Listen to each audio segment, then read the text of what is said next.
Hello and welcome right to another Magnificent Day at the Agency. I'm your magnanimous host, Agent Q, and with me today is Yuki. Hi, Yuki Tanks! And today we are going to be going over all of the new anime for winter 2026. And hopefully it's going to be starting out better here than anywhere else. It doesn't, it's only slightly because it's such a dumpster fire everywhere else. But yes, today we are going to be going over all of the new shows. That means any shows that are sequels, prequels, spin-offs will not be, or season twos will not be followed. We are looking for shows that are the first airing from a series or the original or the introduction of a brand new IPs. The two exceptions we do have to this rule, which I don't believe we have any for this season, are series that are going for full reboots from their origin point. So we have done Ranma and a couple other shows like that that are complete and utter reboots from their original source material at the beginning. And other shows like Digimon or Gundam who have spin-offs that aren't connected to any part of their lore other than motif and naming conventions.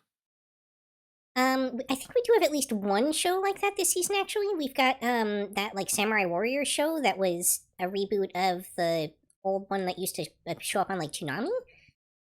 Not a reboot, sequel. Is it? Okay. Yeah, a sequel from the 80s. Alrighty then. The way it was advertised, I was under the impression it was a reboot. No, it's they very much like to poke fun at, like, oh, the original Samurai Warriors fought them back then, and some of the like old demon generals now like to listen to like anime music from the 80s because, oh yeah, that's the only time they'd have to listen to it. So they're literally shoving old songs from the show into the new series because, yeah, they only remember it from back then. Nice. It's it's interesting. You sound a lot tinnier all of a sudden. Oh, it's probably... Yeah, occasionally my microphone kind of moves on me. Is that better? Yeah, it's just like it's such a distinct thing from what you were at before. But all right, Yuki, why don't you go over the list for us? Sure. So, this is our start of season review, which means that really what we're looking at here is giving you an idea of what the shows are and how much of them you have to watch to kind of decide for yourself whether or not this is a show for you. So this is not really a rating system per se, for the most part. We are more focused on what you need to get a feel for what the show actually is. We do still have a skip category. If a show is just, like, so overtly terrible that we want you to save your time by not watching it, it will go in there. Or, in the event sometimes that neither of us have managed to watch it, it will sometimes default into skip simply because we do not have the ability to give you a better rating. 3 corresponds to you need 3 episodes to really get a feel for what's going on in this show. The so-called 3-episode rule that we see in anime.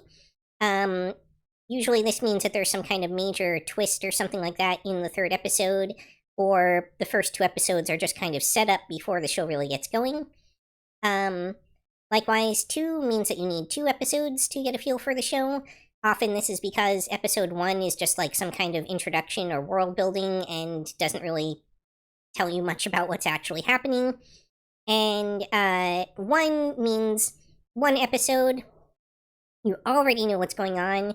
The show just kind of throws you right in, and you don't need to really stick with it to be able to judge whether or not this will be something that you'll enjoy. Must watch, on the other hand, is kind of the opposite end of the spectrum from skip.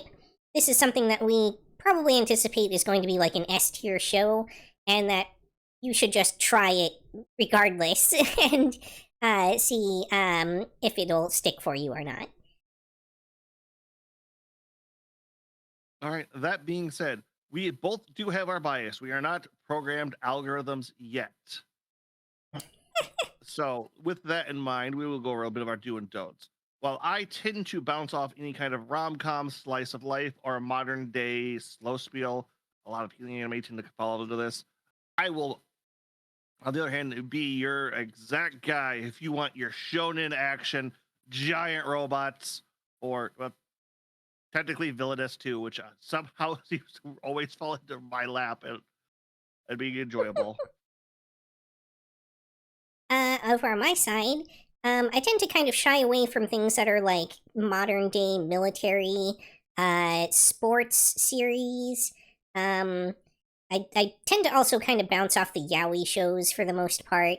It's just there's nothing in it really there for me usually.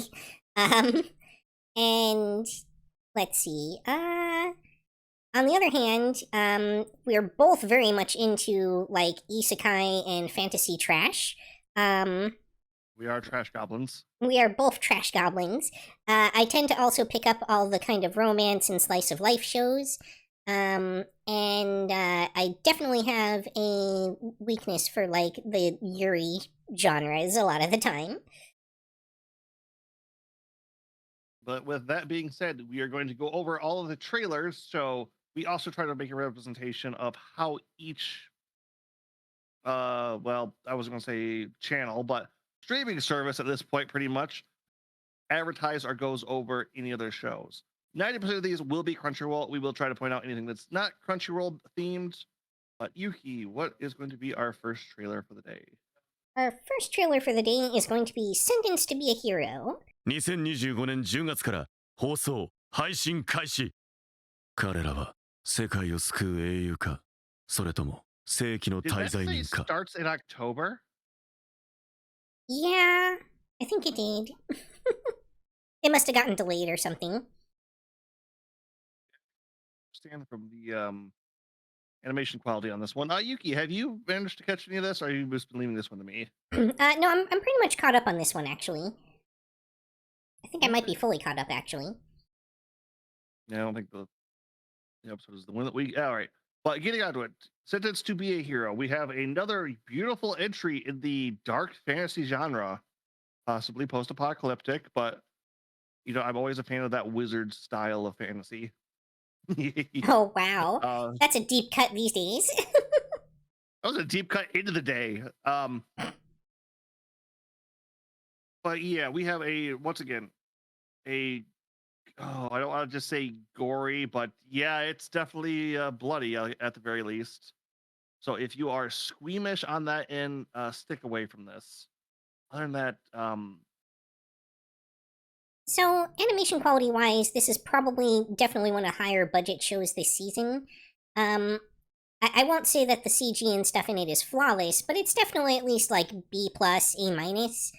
It's not quite on the level of something like Demon Slayer, but you are going to get a lot of Sakuga for your buck in this show.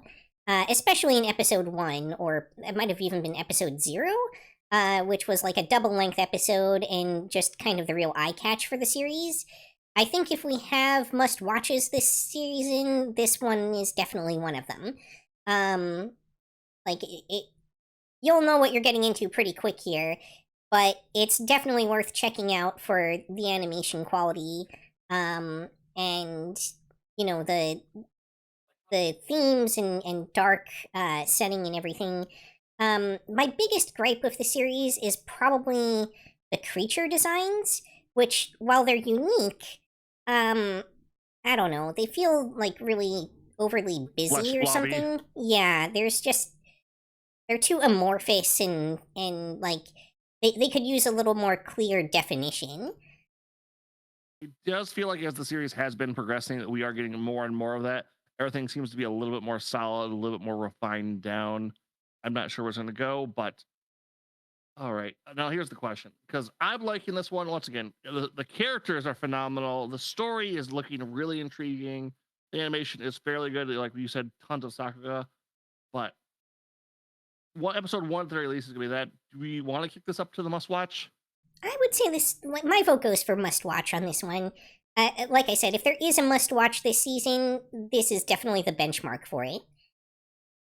Yep. No, I right there. It's just I know this has to be a little bit at the bias. That old Berserk love is like, oh, it's so cool.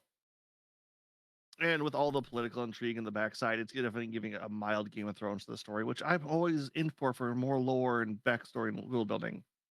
But yep, nope, must watch. Sentenced to be a Hero. Get on it, people. All right. Next up, we have You and I Are Polar Opposite. So I'm guessing you didn't really watch this one, right? I've caught the first 2 episodes on this one, and then not for me. Yeah.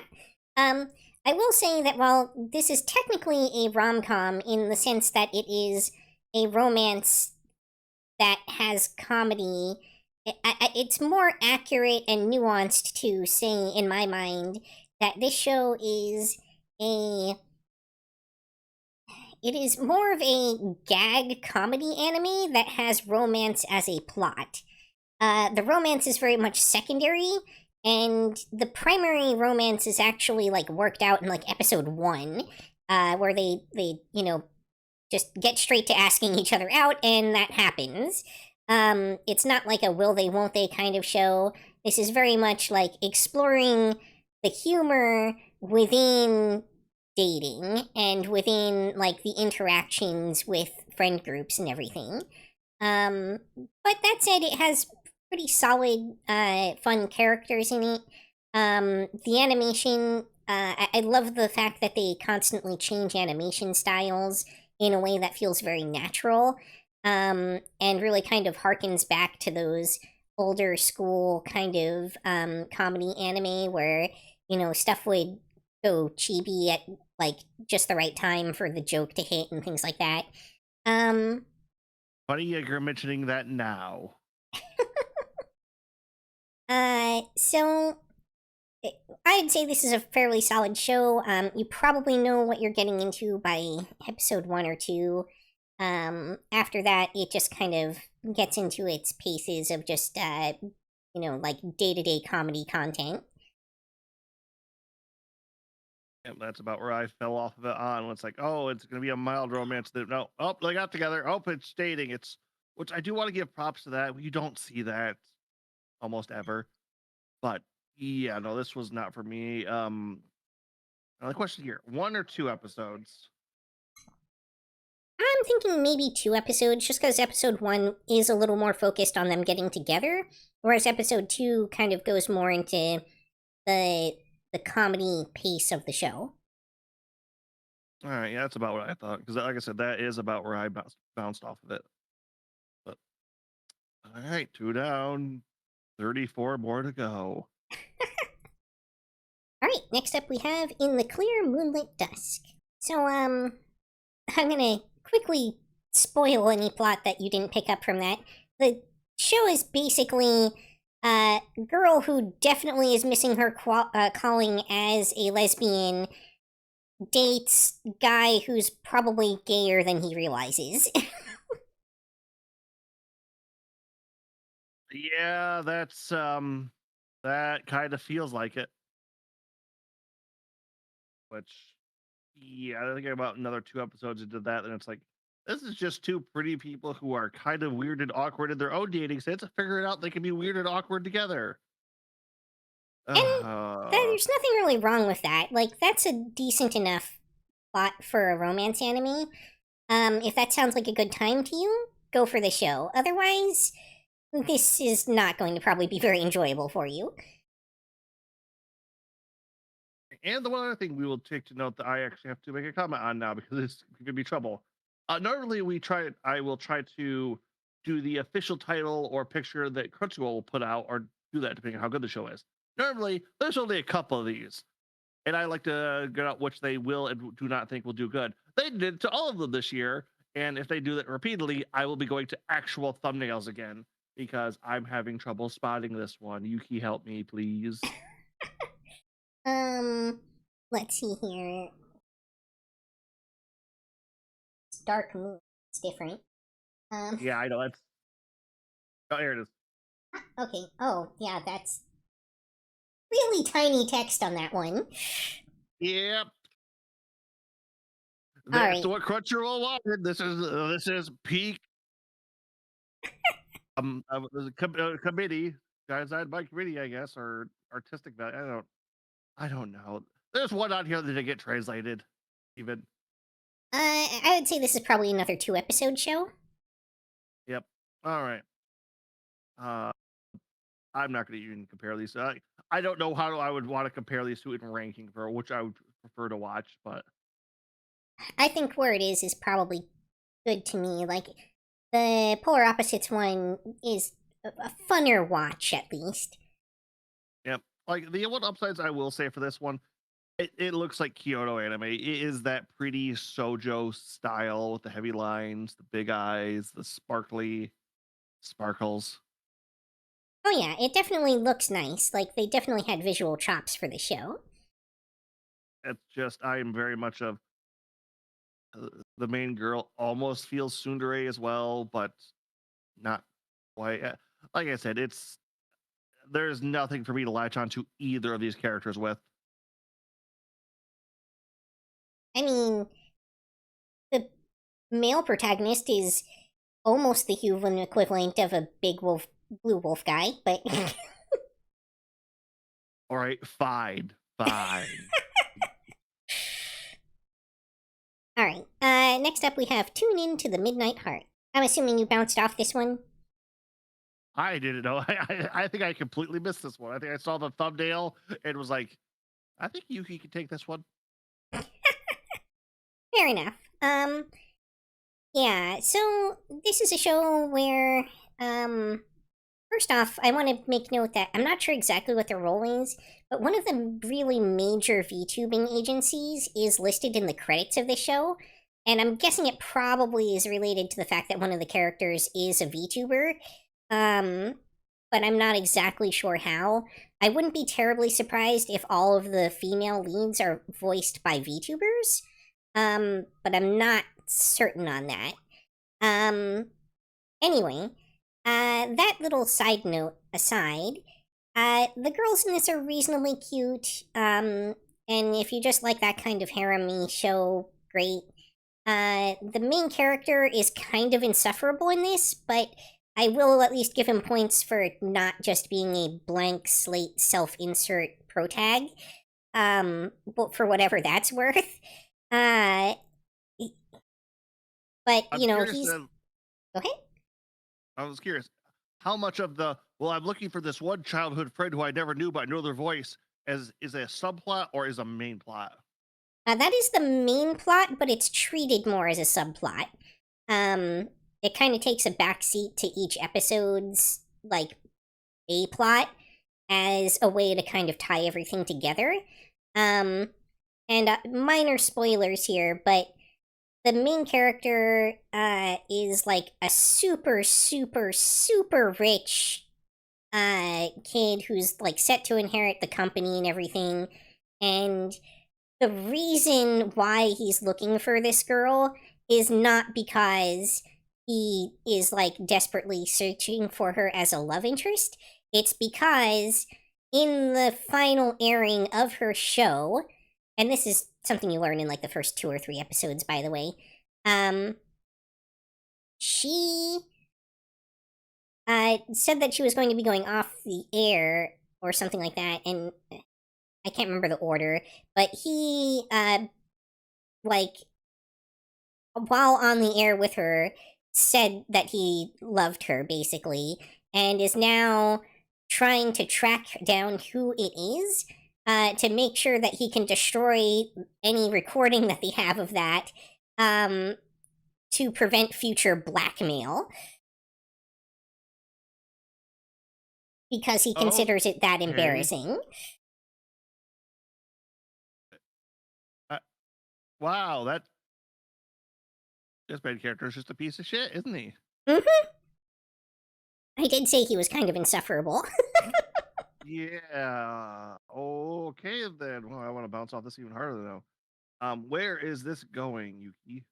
I would say this is probably another 2-episode show, because the first episode are like just kind of barely getting introduced to the characters. It's not until episode 2 that it kind of starts to go into like the episodic approach of like each character is going to be like the primary character for the episode and get kind of focused on. All right.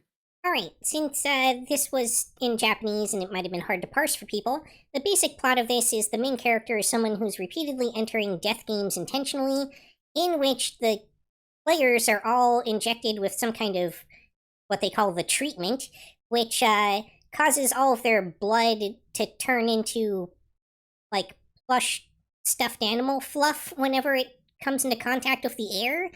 Question Perfect mark? to get that rating. Yeah. A rating under R. Like they clearly did this for censorship reasons, and then we're like, how can we play with this concept now that we've put it in here? So like the impact that has is if you lose a limb or something like that in the game, it can be easily reattached. So as long as you don't die, you can be put back together and no harm, no foul. Yep, which this one name was Shibuyugi. not on all right, hold on.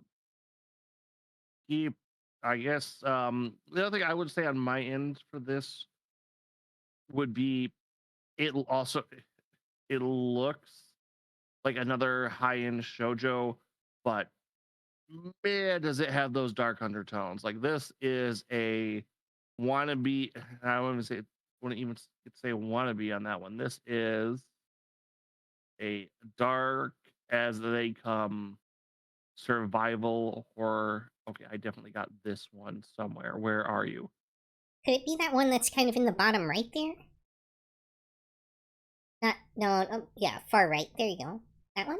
No, that's not it. Might have to.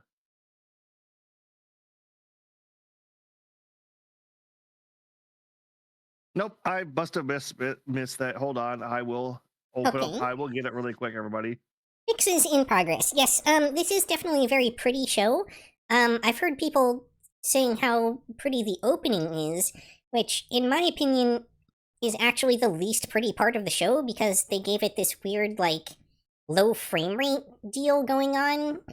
I don't know. It kind of ruins it visually for me personally. But yes, the girls are very cute, which is actually a plot point because they are like it's not just a death game; it's a popularity contest, and it's being viewed by like hyper rich people in sort of a pseudo Hunger Games capacity, where like the Oh, I would say more Squid Game. popular you are, the more likely you are to have good things happen to you versus bad things. Sorry, what was that? I would say more of Squid Games. Maybe. I haven't watched Squid Game personally, but it's likely that they're probably going more for that as like a cultural touchstone. But I wasn't sure if that actually had that aspect to it where like you can maybe get favorited by the crowd and have that have impacts on things. I think so. And this is having a hard time getting this. So Maybe that's why it's not on there. Maybe you tried to upload it and it wouldn't take it. I'm not seeing it on the list in general. So Maybe if you like try this. convert it to a JPEG, it'll accept it. That's what I thought I had it as. That's It says PNG currently.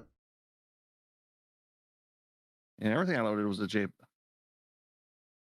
PNG. That's why I'm confused. Come on, tier list. Don't let's no.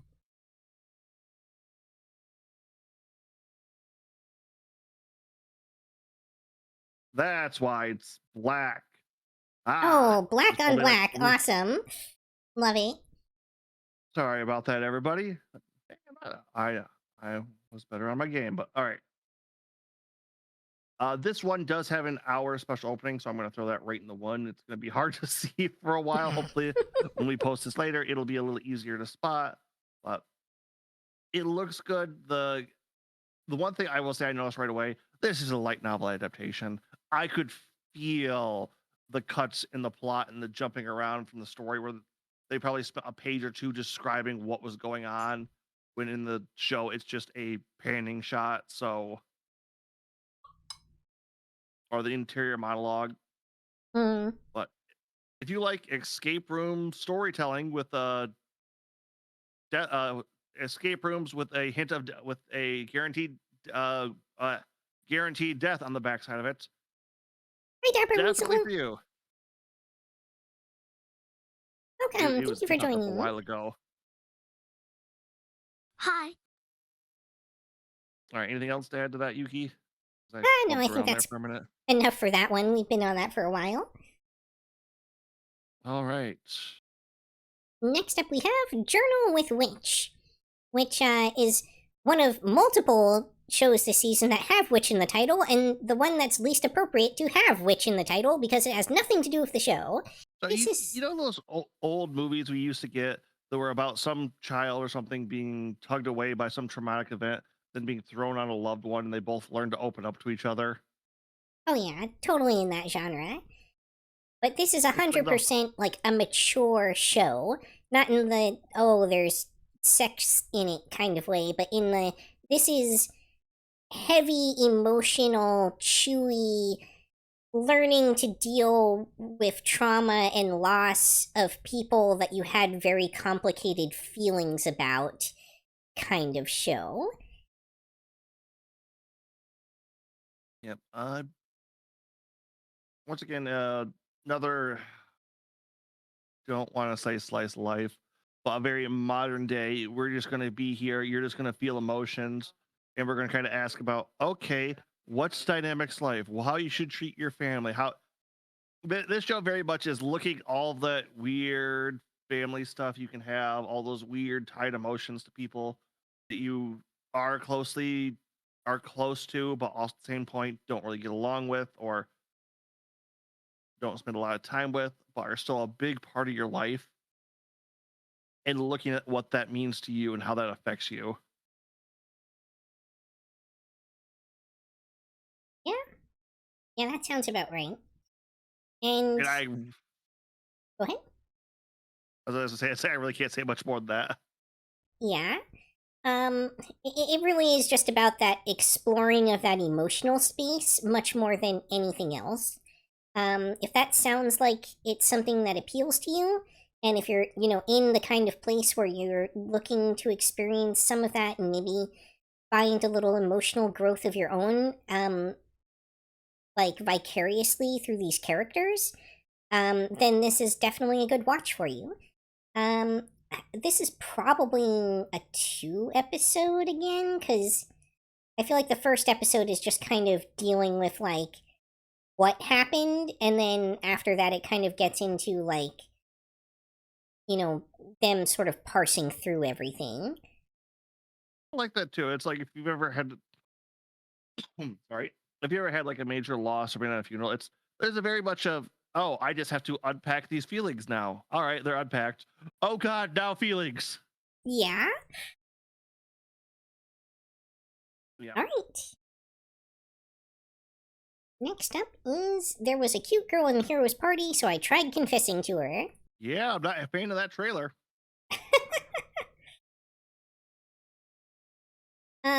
Yeah, this is definitely just a pretty typical isekai trash plus romance series. Um, honestly, although the series doesn't really fall into its pacing until episode 2, this is probably a 1 episode show to determine if you really want to watch it or not. It's I would say really too, because the one thing I will point out, and mild spoilers for episode, I think 2 at this point, the whole hero slaying the Demon King gets resolved very, very early on. oh And it yeah. becomes more of yeah, no, they're just kind of know about that. There's not really massive conflict. They're just kind of goofy. No, the cool dynamic of the demon, the support of the Demon King and the hero's party, kind of in love and Juliet Rome. It's like you advertised on this premise, and then you threw it in the trash. Episode 1. It, I mean, for a gag too, if I remember correctly. And not entirely, but kind of. Which, all right, how's the animation on this one, Yuki? Oh, definitely subpar. It's definitely isekai trash level animation tier, what you expect from that. Like, D plus, C minus grade. Yeah, it's about right there. I want to throw this in at 2 just because of that twist. Because that first episode is not what the plot is going to be like. There is no reoccurring demon lord castle. That's all done. It's adventure time for some Game of Thrones-esque freaking reason. Yeah, for sure. As I said, it really doesn't get into what the show does on a regular basis until episode 2. But honestly, if you're gonna know if you're gonna stick with the show or not by the end of episode 1. Yeah, I'll definitely agree with you there. But for just the sake of knowing what the plot is, I think this needs to be in episode 2 Fair enough. or 2 episodes. Alright, next up we have the Darwin Instinct. Before we get into the show, do you know why they named her Lucy, Agent? Isn't that like the oldest known fossil recovered or something like that? Or Yeah, it's like the earliest, or it was at least until pretty recently, the earliest known Australopithecus, I believe it was, skeleton. Was very famous for a very long time. I think they might have found some older ones in the last few years, but I could be wrong about that. that because of the movie thing of that, it's also fairly stupid. All right, did you have something else to say on that, or just a little odd fact? An interesting fact that they decided to like use that for the naming convention. But how much of the show did you watch, Agent? I think I'm caught up to episode 4. I stuck with this pretty well since it was a easy dub watch for me. I will let you take the lead on this one then, because you've definitely watched more of it than I have. All right. So if you thought a show about a human chimpanzee hybrid was going to be serious and political while going into heavy subject matter on what it is to be human, they also fight eco-terrorist vegans. No, I'm not letting that go. That is a major plot point. It's uber terrorist vegan PETA is the antagonist of the show to a character that looked as dumb as that thing and calls himself a human Z because reasons I'm not going to explain on stream. This show needs to be stupider. It needs to lead into how ridiculous the premises is. Because, dear mother of God, it tried to take itself seriously is like watching a train wreck. It's just, okay, all the human characters look very generic and adult. I don't want to say adult anime, but mature anime style. I'll interject my one bit of insight at this point.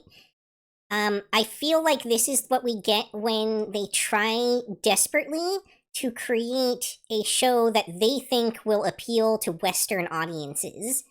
And yes, the show absolutely lost me at the moment that it said Humanzy.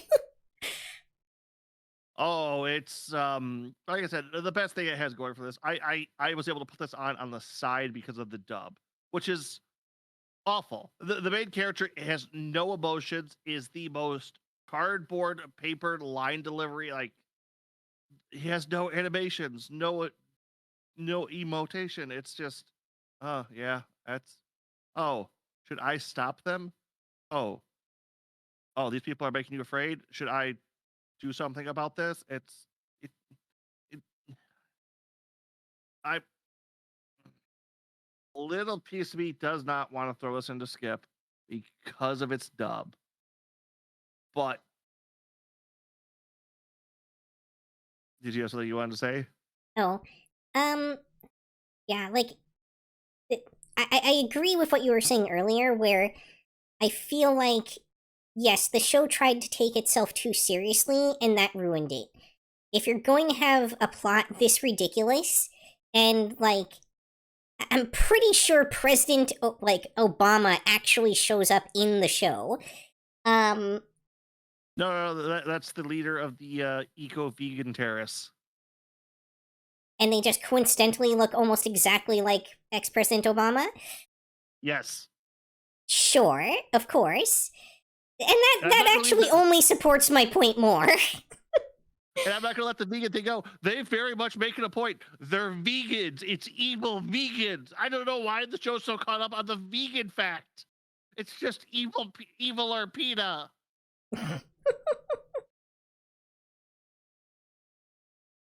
Yeah, there's even the like stereotypical blonde jock guy that harasses the main character over the vegan thing.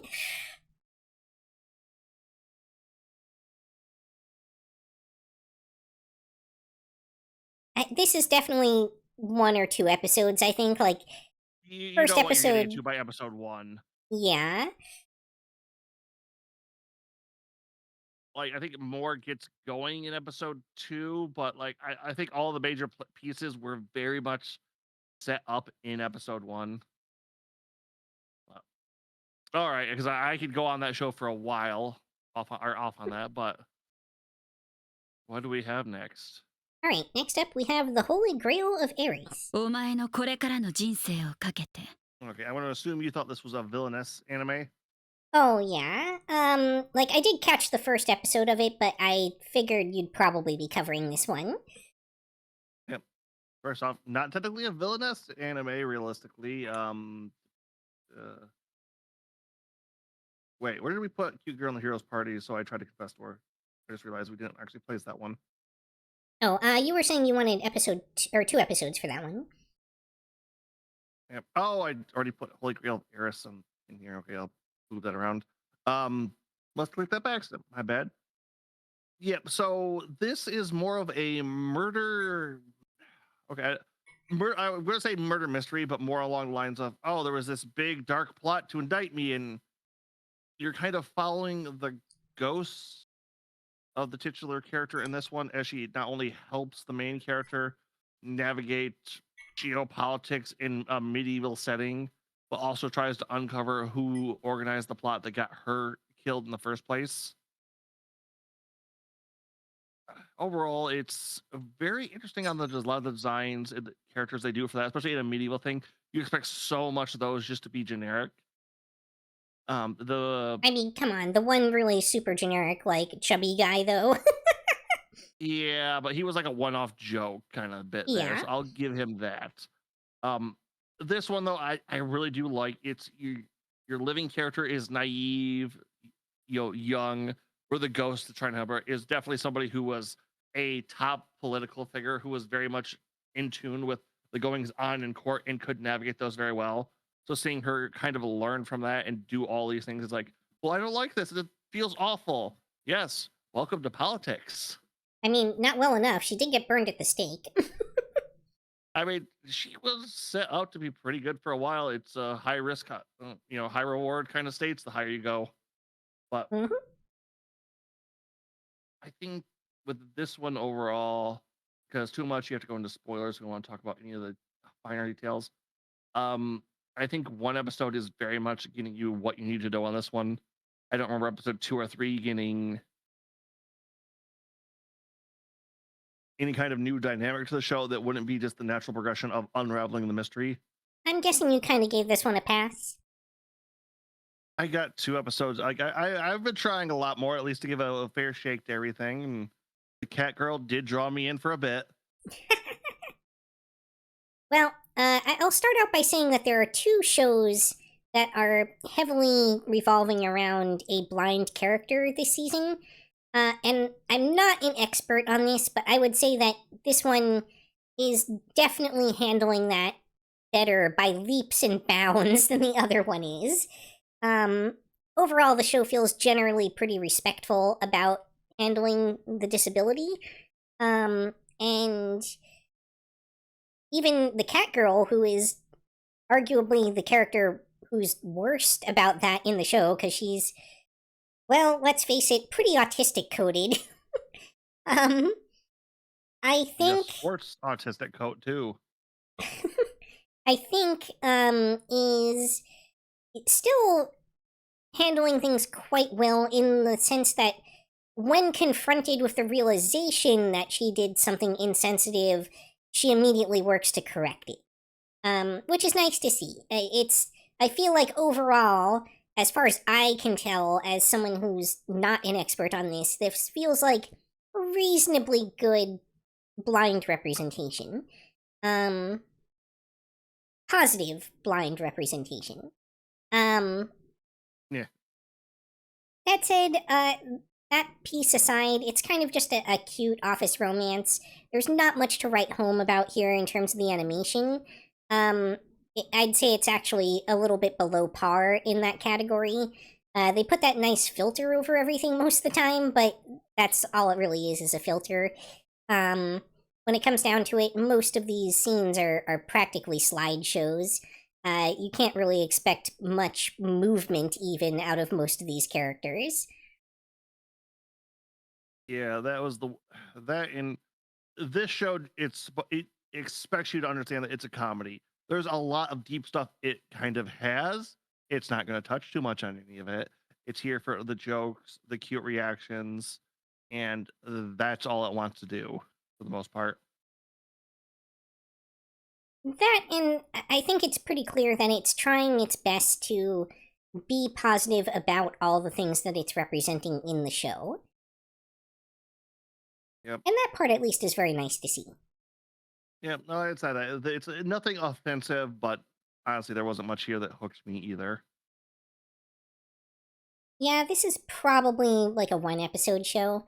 You don't have to go very far into this to really get an idea of what you're getting into.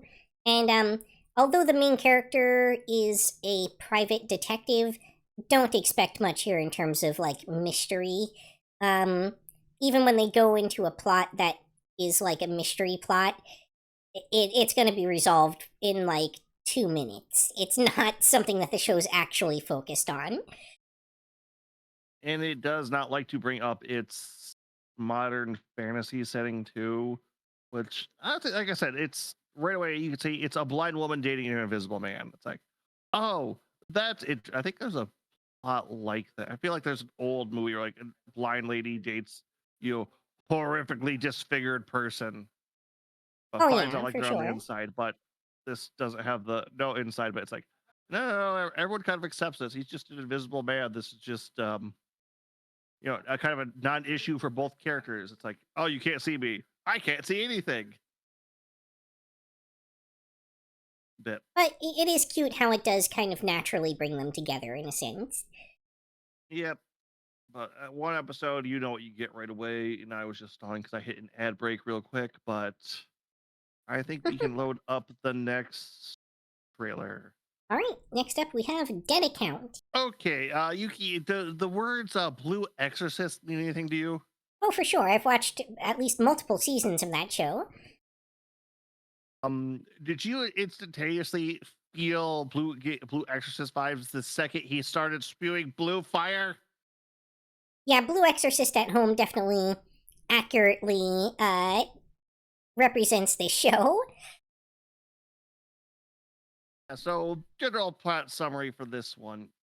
It's a shonen spirit exercising because Jujutsu Kaisen is also a thing. So anything that kind of apes on that's going to get auto approved for an anime at this point in time. Where all the power system is based around what your online personality is most like. Our main lead is a flame baiter or flame tuber, whatever the Japanese equivalent to call that. I make really offensive and shocking videos that piss people off to get high clicks. The rival is a Reddit mod. The love interest is a K-pop stalker. So, I should say the love interest is a Redditor mod. So he gets a giant bad hammer. The girl of the team is a stalker, so she gets a clingy goo gun. Ew. There is no better way to put that. And the gun, the gun itself makes it seem worse because it's like eldritch horror looking, like slime based with like spikes and one giant eye in it. It's like,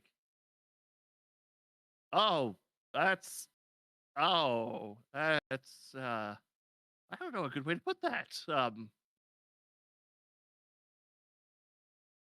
What do you got for animation on this one, Yuki, if at all? Oh, I did watch the first episode of this, and as far as a shonen goes, this is like C territory for animation. This is not something where the Sakuga is going to be a big selling point by any means. When they even attempt it, it's a little ham-fisted at best. Yeah. This is. It sucks because we had like some really fun, stylized, if over a little extra pervy, shonen from last season and the season before that, and this is just like we've been getting so much better than this lately. I want to throw in a skip, but this doesn't do anything horrifically bad. It's just I would classify this as shonen trash. yeah, that's about what it feels like, honestly. So we'll give it a shot. Try one episode. If you want more shonen to shovel into your face, and you caught up on everything going on. Shonen shovelware. About what it feels like, honestly. But... All right, what do we got next? Next up, we have Roll Over and Die. All right. How much of this did you watch, Ethan? I think I'm caught up on this one. Oh, okay. That's almost surprising. Although it is kind of fantasy trash genre, so. That said, though. Dark fantasy trash genre. This is a series where I think at the start of the season, I probably would have called this a one episode. But I have to give this, I think, a rare, like, 4 or 5 episode rating, because it's not until then that it starts to be clear that there's all this, like, intrigue going on in the background, world building, and also the fact that the show is actually, at its core, a sapphic Yuri romance question mark harem. We'll see if the nun comes back. Oh, the nun will definitely come back. It's just kind of a question of how entwined is everyone going to end up? Because the demon general is definitely into the nun. Things we say on this stream. Yeah, but once again, this starts off very much in that dark fantasy trash kind of category of, oh, I'm worthless, I can't do this, then finds out, but I have this special power, so I'm actually the best, which is just RPG fans. She's a cursed item build, but didn't know it until she tried a cursed item for the first time. Which wasn't until after she was sold into slavery and put into the death pit.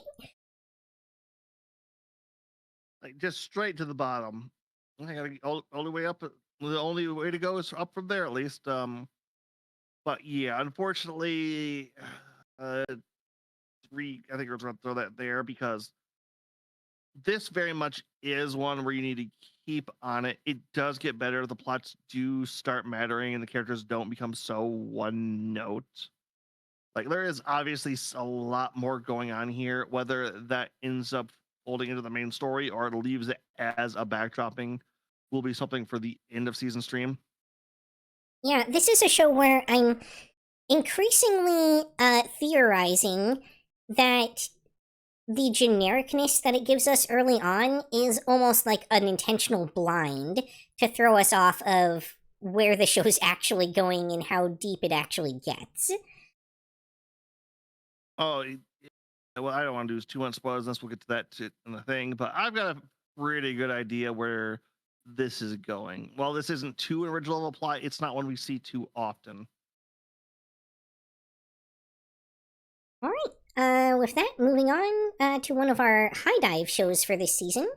Hell Mode, the hardcore gamer dominates in another world with garbage balancing. Is this a light novel? Who could guess? Yeah, they were eager to show off that CGI in that, weren't they? Yep, they sure were. Those are some of the worst looking CGI monsters this season. There's a reason she said monsters and not burst CGI. But yeah, this show is definitely isekai trash genre. Don't expect much out of the animation here. If you're just, like, the kind of person that enjoys shoveling those kinds of that type of fast food into your mouth hole, then this is going to be the show for you. Otherwise, probably not so much. You get the basic plot in episode 1.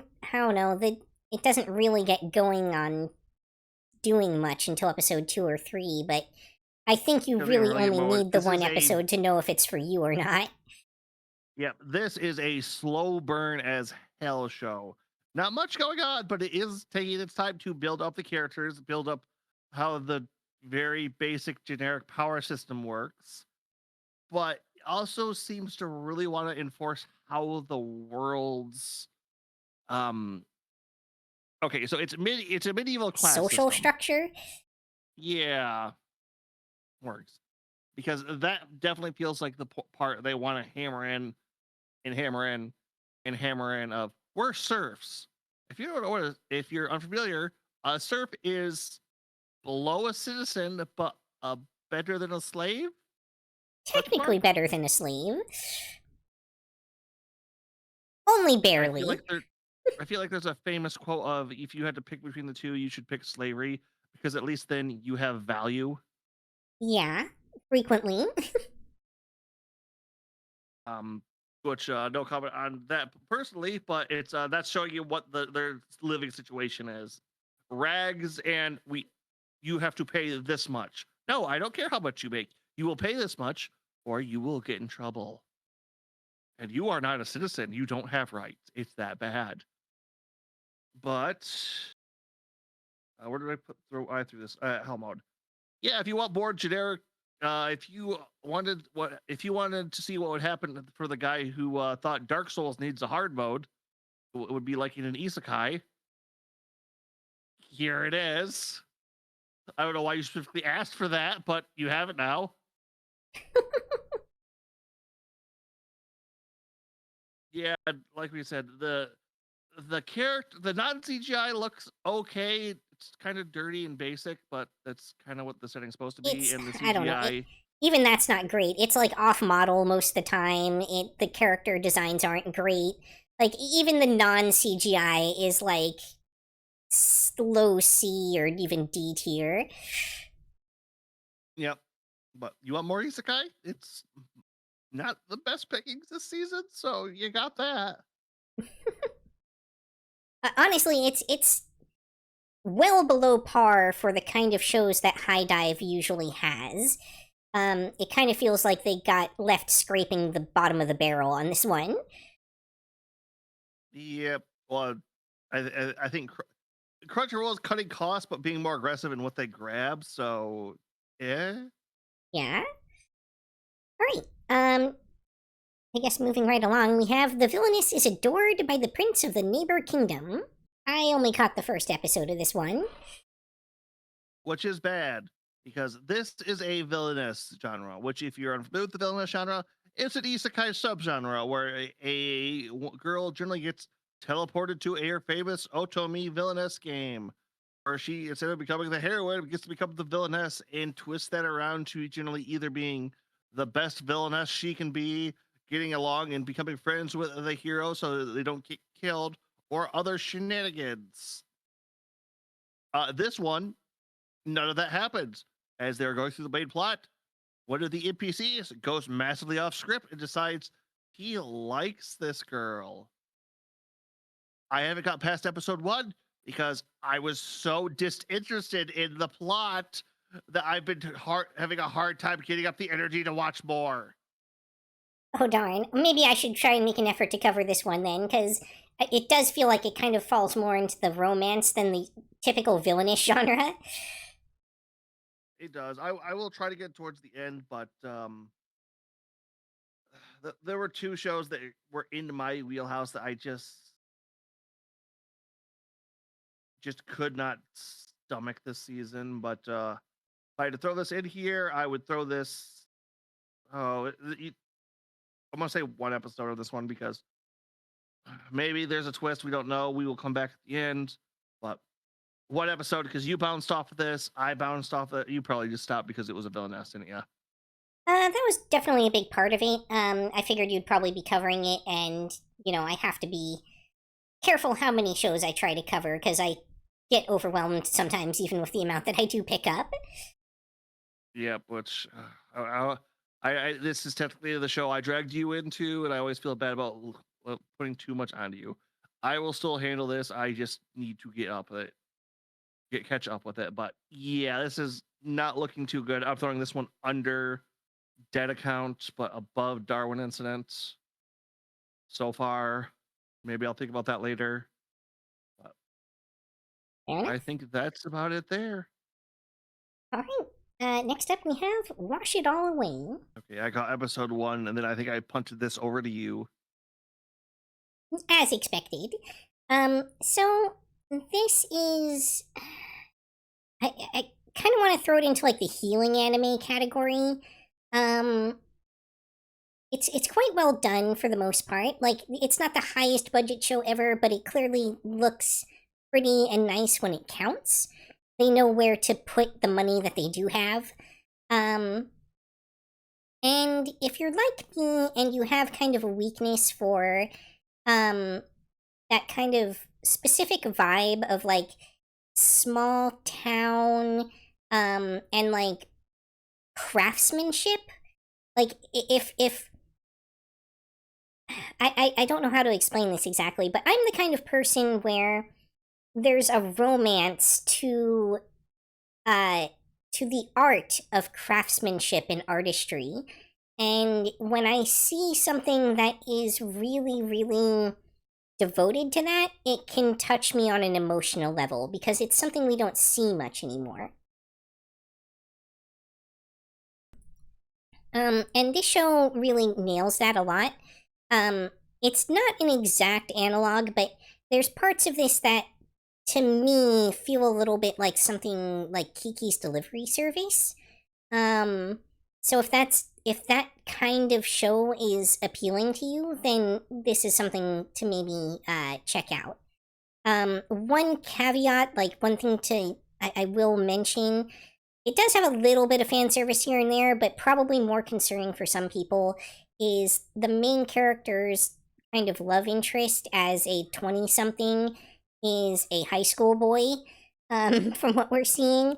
So if that's bothersome to you, then you'll probably want to give this one a pass. Yeah, I will definitely agree with that little bit there. I was really wondering what the age gap was because it's like she's running her own business. He's in high school. I mean, you could start running your own business when you're fairly young, but does it feel fairly young or new to the business? But who could say on that one? Yeah, I get they haven't said it explicitly, I don't think, but I get the sense that she's vaguely about 22-ish. Yeah, if I had to take a guess, the laundromat is something she inherited, but always kind of help ran. So Yeah, it's not really clear. They haven't said that explicitly so far in the show, just that it was, like, kind of abandoned and closed down for a long time until she suddenly moved into town 2 years ago and started, like, doing the laundry service there. So one episode of that one because I don't feel like there's too much to go into. That's kind of the problem with a lot of these vibe animes. It's like you kind of say the vibe and like, yeah, that's kind of everything else just kind of fluff at that point or story. Yeah, you probably know if you're gonna want to watch this or not after episode 1. It definitely is kind of all about the vibe, and and if you're interested in learning more about the intricacies on the technical side of cleaning, the show definitely does go into that a bit too. So, if you're looking to maybe learn some new tricks to, get stains out of your clothes and stuff like that, there's some value here to this series. Yuki, we're on an anime stream. We all know that there's enough stains on most weebs. They don't care. Hey, some of us have cosplay outfits and things like that we definitely want to make sure we're taking proper care of. All right, I will concede on that point. All right, what do we got next? Next up is Kaya-chan Isn't Scary. Okay, I think you said you only saw a little bit of this one. No, I gave this one a complete skip, actually. All right, so we have another I don't really want to say child exorcist kind of moment here, but it's one of those, child dealing with all these horrific monsters, but nobody can quite believe her. So it's like, oh, it's imaginary friends, all this stuff. The show is a interesting dark vibe. All of the monsters do have very horrific feel to them, and the little girl is as scary as little tots can be in that creepy way that media loves to portray them as. I will say, like the show itself hasn't hinted at it, and I haven't got anything about it, but I'm getting major. There is going to be like something about child abuse into this, something like that going on as a subplot or story, or maybe I'm just trying to feel it too much and give this show a little bit too much credit because I'm enjoying it.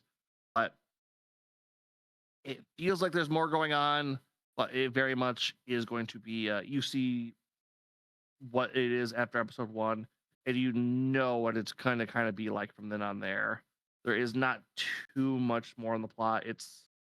I will say the guy that looks like a how to put this nicely. The kind of guy you'd see driving around in a van that says free candy on the side does not appear to be a bad guy in the least. He just looks like a creep and kind of acts like one because he very much is trying to find ghosts that can be spooked by adults or things that they feel as threats. One question that did come to mind for me: do you think it's possible that the character is going to turn out to be like a Zashki Waroshi, like the benevolent house spirits that take the form of children? Don't think so. There's enough people interacting with the main girl. They definitely feels like she is there, she is real, and she's just a very powerful spirit medium who's just too young to fully understand what she can do, but knows she should smash these ghosts because they do bad things to people she likes. It's just Gotcha. she also happens to live in a house that has a ghost so powerful it scares her even, Hmm. which also may be her mother or the ghost of her mother. That's kind of why it's more going on there that might be than that. Other than that, I think it's a bunch of side stories and sub stories so far. The first couple episodes, there hasn't been a massive ongoing narrative. It feels like they're building it in the background, but it's such a slow burn that might not pop up till the very end of the series. That being said, I would throw this about here. Episode one, you know what you're gonna, if you're gonna love it or hate it right away. All right. Then next up we have Isekai Office Worker. The other world's books depend on the bean counter. The surprise yowie. Yes, possibly the gayest show this season, even though one would never know by looking at it up front. Wow, that trailer really didn't give us much, did it? Yeah, I was gonna say that kind of sucked. Way to drop that, Crunchyroll. But yeah, this is heavy yaoi bait. This is an isekai where the main character is the tag along for what the person they were trying to summon was. I would argue against your statement just now. This show I don't think is heavy yaoi bait. I think it's more accurate to say that this is a yaoi bait and switch. Really? Well, yaoi bait implies that you're advertising the yaoi qualities of the show to bait people into watching it. Whereas this is a show that you have no idea that it's a yaoi until you're already watching it. Until two naked men are in a bed together. Yes. But yeah, overall, this is there are other isekai like this because this is not the main character is incredibly powerful or has the super cheat ability. It's like, no, the main character has basic organizational skills of our modern world and bringing them into a fantasy world to improve the bureaucracy and thus make things actually happen in an empire that theoretically has the ability to deal with its own problems if you could get its shit together. Yeah.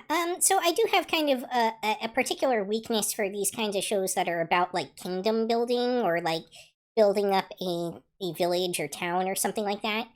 Um, and this is where it starts to become apparent that like it's not that I'm repulsed by yaoi or anything like that. It's just yaoi typically is supposed to be its own reward, and it kind of does nothing for me on its own. So when it's in a show like this that I enjoy, I'm still watching this show, but when the entire Because of show the is nothing but BL. the like when the only thing that the show is offering is supposed to be the enjoyment of the sexual tension between the two male characters, or more than two, that's when the show kind of loses me. Overall, though, on the kingdom building side, it's not doing too much to go into that. It's just the main character trying to be an accountant and introducing systems to help, get that done, weed out corruption. While at the same time, the love interest has to constantly pull him away from work because quit working 14-hour days. You will literally pass all out and die.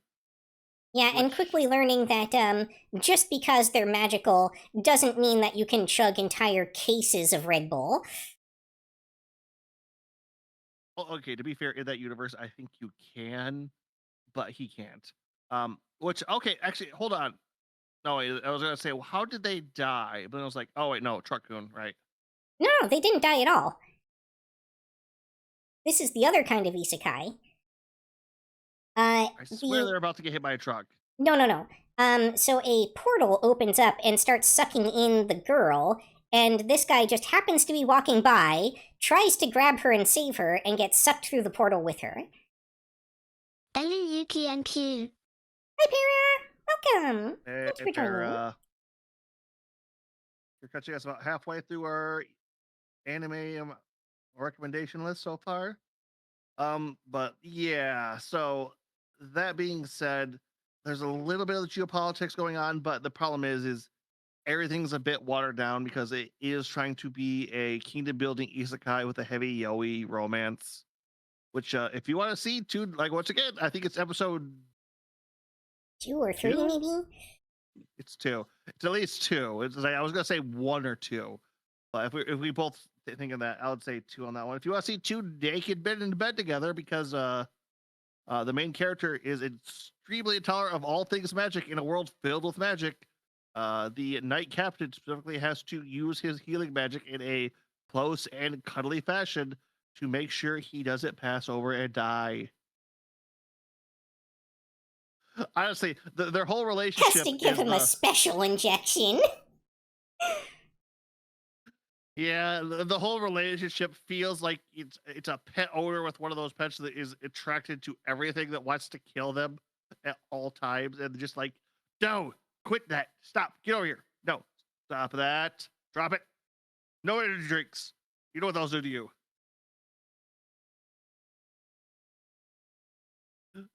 I can't tell your mouth glitching out there if you were just trying to stifle a laugh or something. Yeah, I think it's actually kind of a sweet dynamic they have in a sense. Like the knight dude definitely is doing his best to take care of this person that has no self-preservation instinct whatsoever. I am corporate Joan. I must work harder for company. Must work harder. Which I really hate those kind of people. He's the kind of guy that looks at his vacation days and is angry he has them or has to use them. What do you mean it's mandatory? Exactly. But all right. Well, I think two is pretty reasonable for this one. I'm going to throw it. Thereabouts, yeah. Yep. Well, Journal with Witch. Oh, is that goddamn show's name? Isn't that? Do you think below or above that? Um,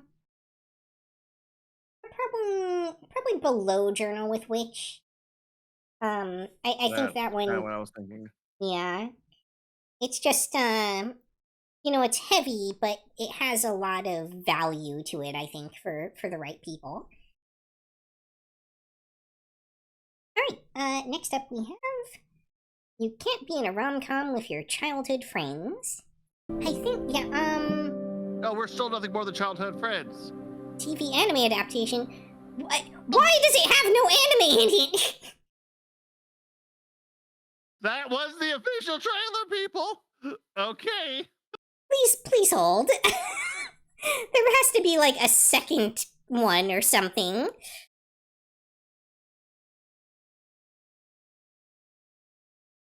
That was That sure was a thing that just happened. どうした座り込んで okay. there's 体 the 調が second 優れ Sorry, decided to switch to a different trailer on its own. All right, better. Yeah, this series is, I guess you could call this harem trash. It's at least a little bit self-aware of what it is and its genre. Like, the characters actively, in many cases, are intentionally, performing these tropes to try to appeal to the main character who is a fan of the genre. All right, let me say one thing about all these characters. Go for They're it. all goobers. They're all giant ass goober dork nerds. Every single goddamn one of them. How far And did they're you watch? I'm either in episode 2 or I made it halfway through 3. I do not remember at the moment. But I will say I normally bounce off this as hard as I can in this genre. The fact that they're all just such idiotic goobers made me actually enjoy the comedy in it. Wow. All right. A glowing review for this series from Agent. So, yeah, animation-wise, this show is definitely not good. So don't try to watch it for that. But if you do want something that is just like harem junk food, then this is definitely a place you can go.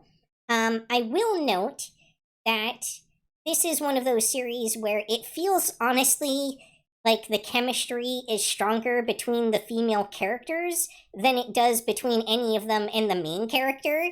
So it, from that perspective, actually feels a little awkward that they're considering him the love interest. It's almost like they feel socially obligated to do so. Yeah, like I said, it's I swear every character in this is aware of the trope they are pulling off and aware of the character they are representing at all times. It's going through their mind. Oh, how this can't actually be a rom-com. I can't be a protagonist. I'll ignore all this going on. Main girl, it's like, oh, how can I get to love him? It's like, oh, I'll try this the tsundere. Oh, I'll just be meaner to him. I'll be more aggressive. It's like this will get through this. It's called Baka. It's I swear they're all self-aware of how much of a parody they are. Oh yeah, 100%. They're literally using like the manga that he keeps under the bed as like a textbook to try to seduce him.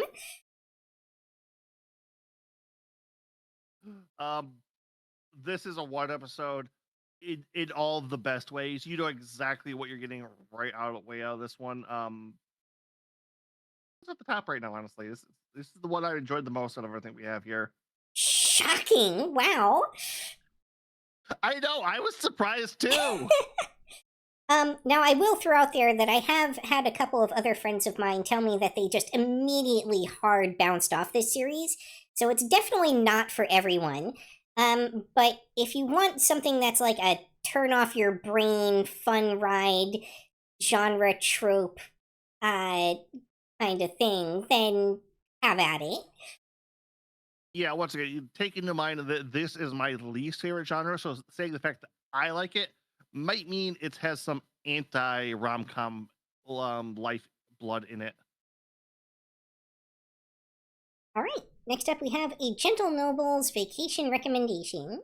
All right, I didn't really watch much of this one. I kind of like half watched one episode in the background, so I'm gonna let you handle it. But before that, I just have to point out that YouTube's recommendation for me that it thought I would be interested in based solely off of the fact that I'm looking at this preview, because I'm not signed into an account, I'm not on the browser I usually use, is abstract black and white wave pattern height map footage, 3 hours topographic 4K background from a channel called Hypnorema Visuals.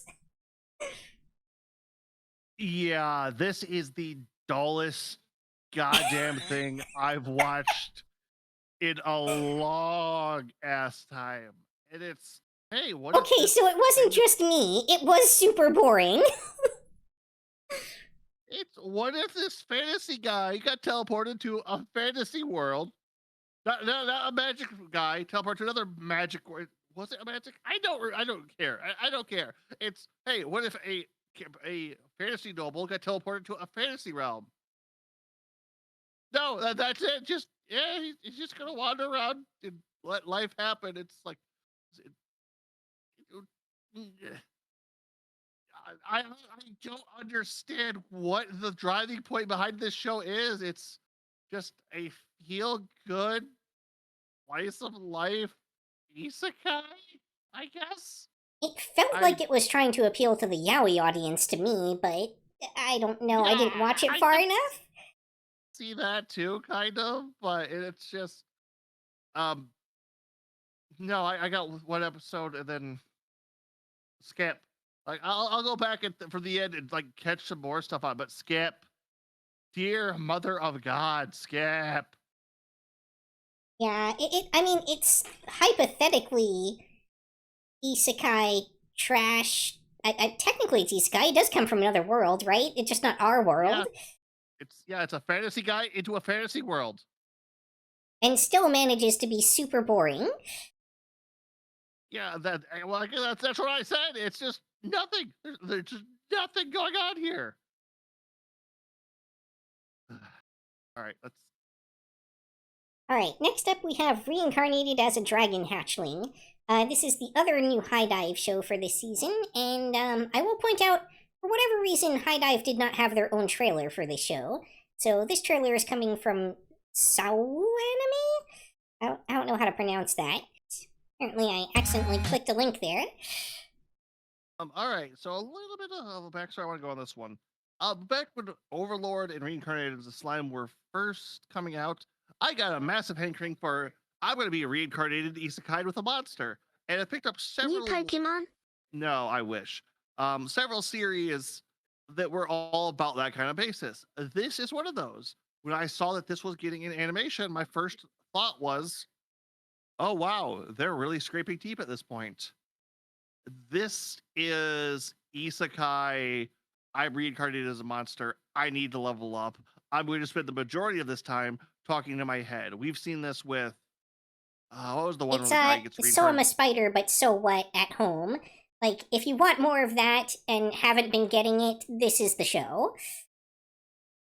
No, there was another one. The one he's like from a sci-fi world to a fantasy one was reincarnated as a goblin. Like they keep track of the days. Oh, Remonster, that was it. Remonster. yeah. I don't think it's quite as bad as that one. I feel like it's more akin to the So I'm a Spider show than it is to that. It is. I just remember reading those both at the same time. This one does do some interesting things later on and does have some more plots, especially with how the main character as a monstrous dragon interacts with the world around it. Because, yeah, most of the time people see a dragon, it's like, it's not like, oh, I wonder if this will be friendly. It's, oh dear God, that's a dragon. And the show very much does keep it that. Nobody that's like, not going too much, but most of the time when people see him, it's like, oh, dragon, that's bad. But other than that, you're in the, oh, I need to figure out my powers to hunt monsters, to level up, to evolve, to get stronger, to level up, to evolve, to get stronger, to level up, to evolve, to get stronger. And generally there'll be a B plot in the background going on that'll end up in a big, I don't want to say boss fight, but it really is just a boss fight at the end of the story arc.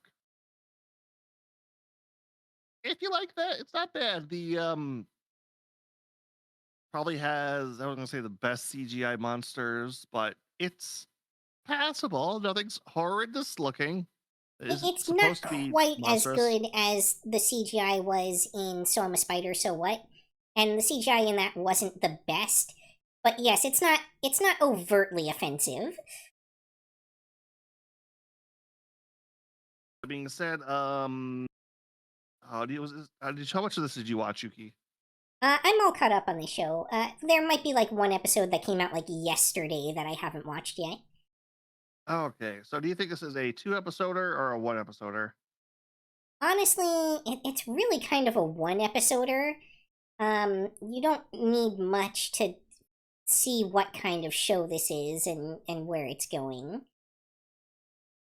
If Yep, you that's are about going to what I bounce thought, off too. of it, you're probably going to bounce off of it in episode 1.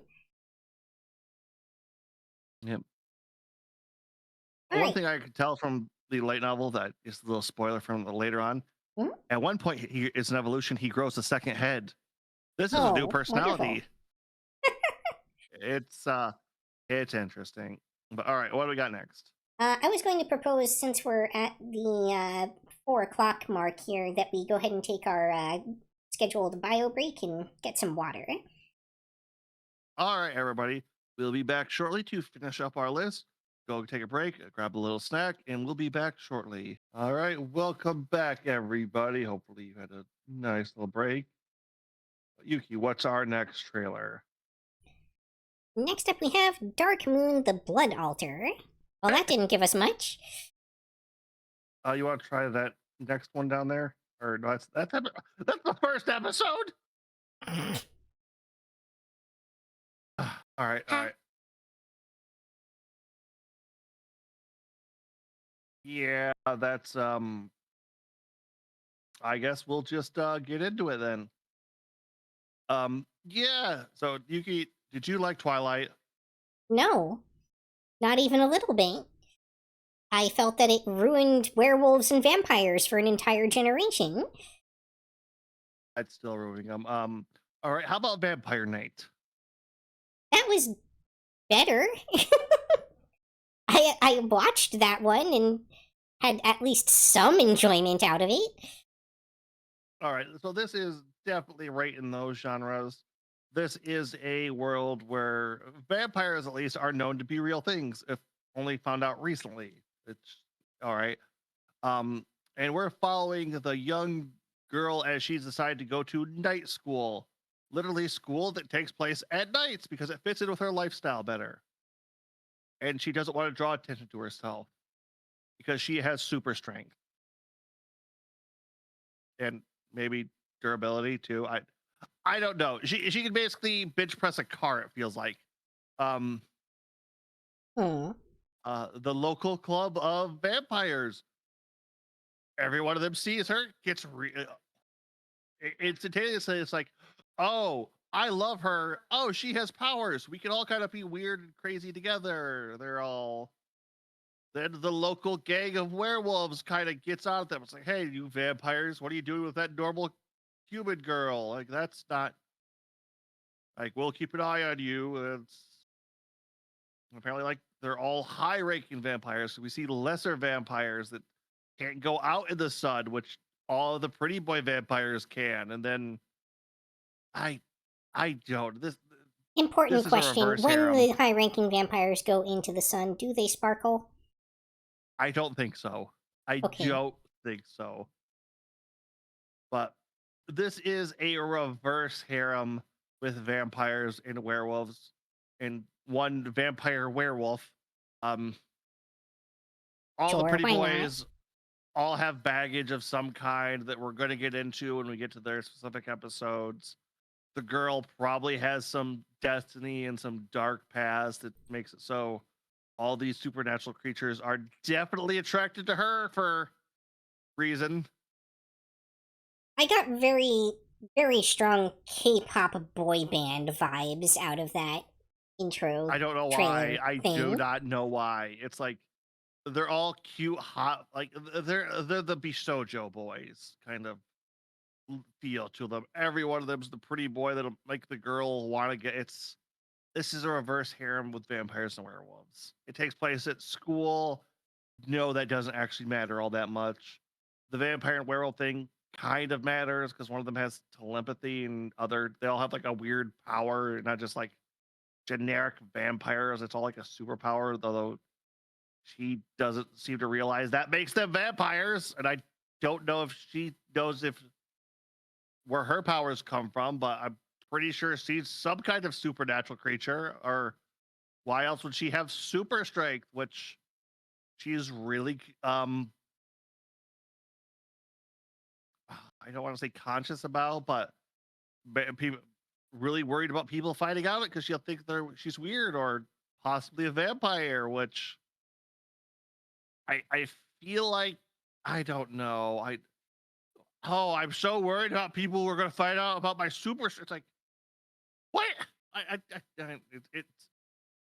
It's putting its cart before the horse in a lot of things just to set up a plot that feels incredibly basic. Um,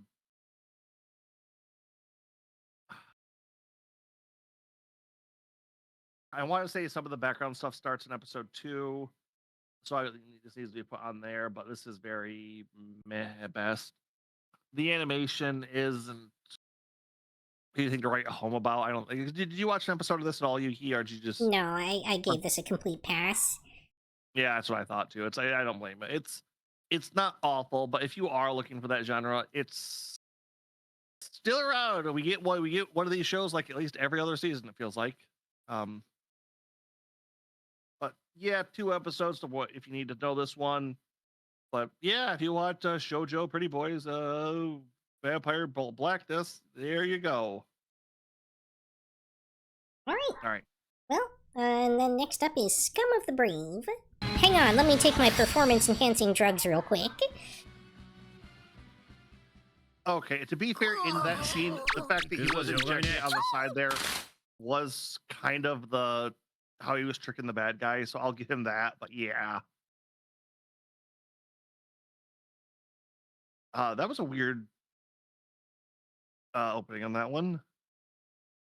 But yeah, so one thing to note on this one, Crunchyroll didn't translate the name of this one. This one right here is Scum of the Brave, or whatever it is in official Japanese. There was no English version of this. I do not know why. I think even you had it listed down as some other it's Japanese name, not like the official English translation either. Yeah. Well, I think Did you guys- I had like it came out as like Scum of the Braves instead of Scum of the Brave because it was like the literal translation.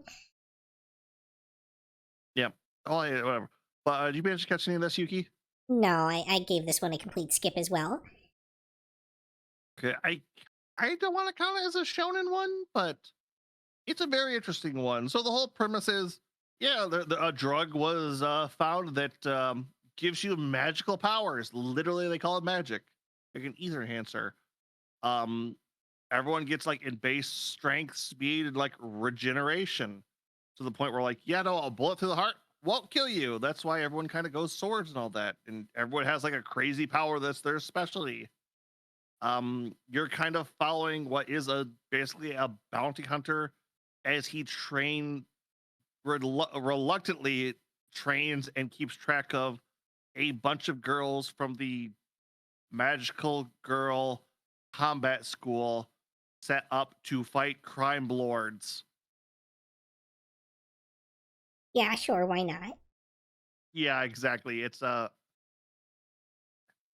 very interesting plot. The main characters are all goofy goobers, and it's fairly good. Like the biggest strength of this show is you're not quite sure what everybody's power is, and trying to figure that out and what they can do gives you a very fun JoJo-esque combat system. Because all right, he can regenerate from some stuff, and he has some power. Sometimes it's really obvious, like the guy who could just has floating swords, or the person who shoots. How was it? Who could just portal around. Generally, thugs don't know what the hell their power is, so they don't have any. The thing I will say that's selling this to the most to me right now is the main characters, who's basically can run on bullet time. The concept of he perceives everything at 10 times the speed, so he can react to it that much quicker. And you do get a lot of fun interactions. You get the magical girls who are all kind of the F's, like, they're not, they want to do good, they want to be good people, but one, you have to kill. Like, there is no thing. Like, you will be doing some killing on this drug, which also makes you more violent. So you got to watch out for that too. There's a lot going in this show, and it does do a good job of introducing everything slowly. A lot of people seem to be passing on this one. I can kind of understand why, but as far as shonen go this season, this is probably my number 2 behind Sentence to Be a Hero. I will say this takes about 2 episodes to get going, just because episode 1 is kind of introducing the 2 main leads. What is the top episode 2?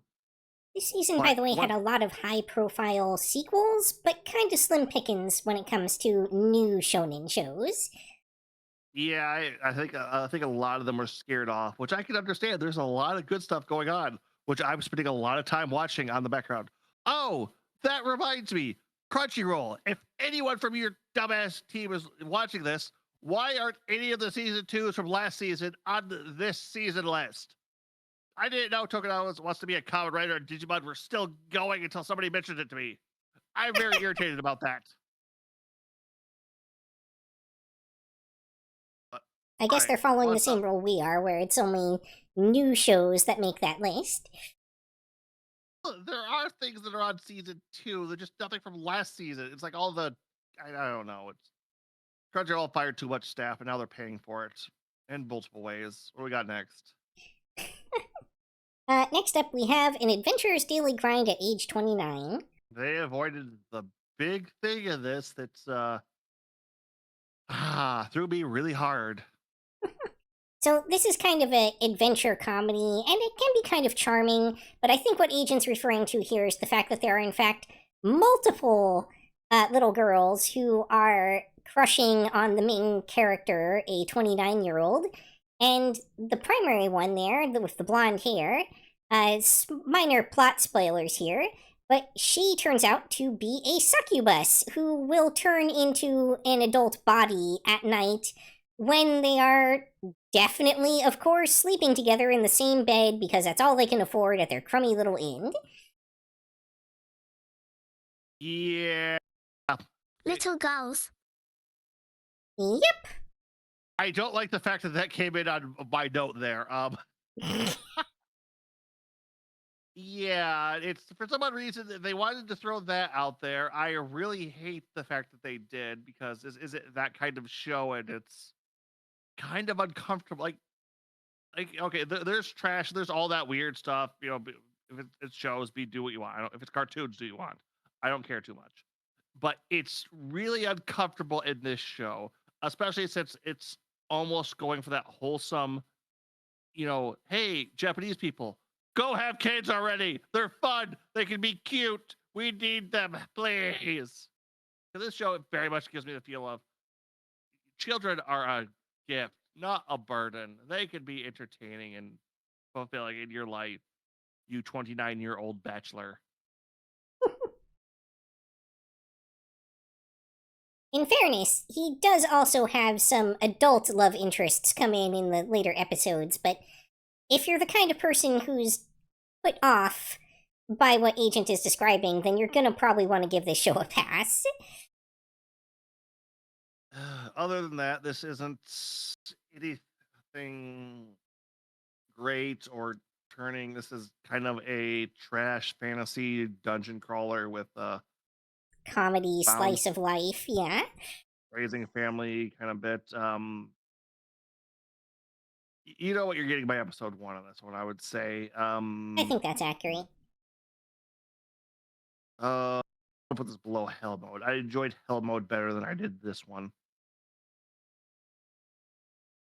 All right. Anything else you want to go on that one, or animation you want to say on that one? Because it felt kind of I mean, mid. yeah, the animation, that's a very good way to describe it. The animation's very mid. You're not going to get any horrible CGI in it, but you're also not going to get anything particularly nice looking. It's good enough to still be kind of cute and charming at times, but it's not high tier by any means. Pretty C grade animation. All right. Next up, we have a misanthrope teacher. A misanthrope teaches a class for demi-humans. Did you catch any of this, AJ? I've watched quite a bit of this. I know you had some heavy feelings on it. If you would like to go ahead and take the lead on this one. Sure. Yeah, I'm definitely going to recommend this as a 3-episode series, because that's when it really starts to go into, like, what the show really is, which is, well, really episode 2 starts that, but I will say episode 3 was a huge emotional sucker punch for me personally, and I don't know if that'll be true for other people, but it definitely destroyed me emotionally for a good day. I don't really want to go into why. Maybe I'll talk about that more in the end of season, because I don't want to give too much spoilers here.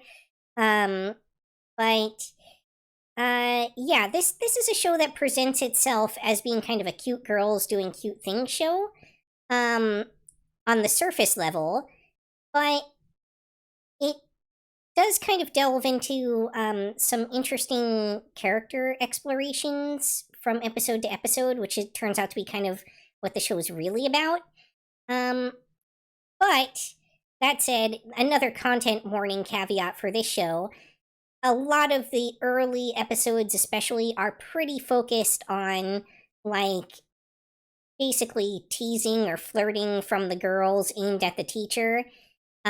So if that kind of thing makes you uncomfortable, definitely avoid this one. Yeah, that being said, it is interesting to see main character is the teacher itself going into a class and kind of breaking down each character. This will not give you like this was today, this is tomorrow, this is the next day. There have definitely been some major like months or weeks time skips in this, and you're only seeing the girls open up or have their, I don't want to say personal problems, but emotional baggage kind of aired out, getting to know them and getting them to reasons why they want to be human, what they're actually like, and what's going on behind the scenes with each one.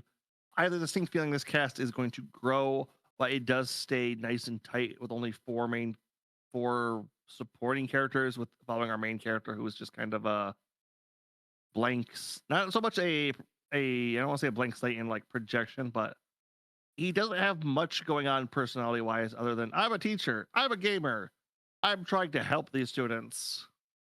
I mean, he clearly has some dark past stuff going on too, which was the focus of like episode 5, I think. But yeah, he's not the deepest character in and of himself. He does feel a little bit generic. Yep. 3 episodes. This one feels like one we're gonna have to definitely see at the end, see if it can either stick its landing or at least hold itself together to keep going. Because yeah, and this is Go ahead. I said it's doing good, but it's on some shaky ground. Yeah, it's also a series where, again, I'm like keeping a close eye on it, because it feels like it might be trying to use its sort of generic presentation of being like sort of a cute girls doing cute things show as like a blind for the kind of show it actually is, and we'll see if it keeps building on that or not. All right, what's next? Next we have the daily life of a part-time torturer. I mean, you say torture porn, but there's really actually very little torture in the show. It really ultimately is more of like an office workspace slice of life slash comedy question mark. Yeah, this is just it's that workplace comedy, but for torture. So it wants to be funny in that aspect, but at the same point, like they show just enough of it and or just serious stuff of it. It's just it feels a little uncomfortable. Unless you're into that sort of thing, in which case it probably is letting you down by not having more of that content. Yeah, which I like, I haven't watched too much of this one, but like I really it's like, this feels like it should be kinkier than it is. At the same point, oh my god, the fuck! At the other side of that, maybe that's just because workplace comedies are more of a Western thing, and this is trying to lean into that. But with torture, I I don't don't know. This know. one I just feels mean, so weird to me. there's definitely some office workspace comedies and stuff that have done well in the anime space too, like Working. How much of this have you watched, Yuki? I think I'm more or less caught up on it. Okay, then you might be better off on this one than I am. Yeah, I think though probably 1 or 2 episodes is enough to get a feel for this one. Um, Maybe 2, just because episode 1 tends to be focused more on the like whole torture element and world building, whereas episode 2 starts to go more into the actual show, which is just kind of their day-to-day life and how, oh, we're actually torturers, makes things just a little awkward. Because now we've got to go to the torture implement store. Just a hardware. Alright. Well, next up we've got Yorai Shinden Samurai Troopers, also known as... Go ahead. No, we can skip that one. Remember, this is a direct sequel. Oh, okay. It was still on the list, so I left it on there.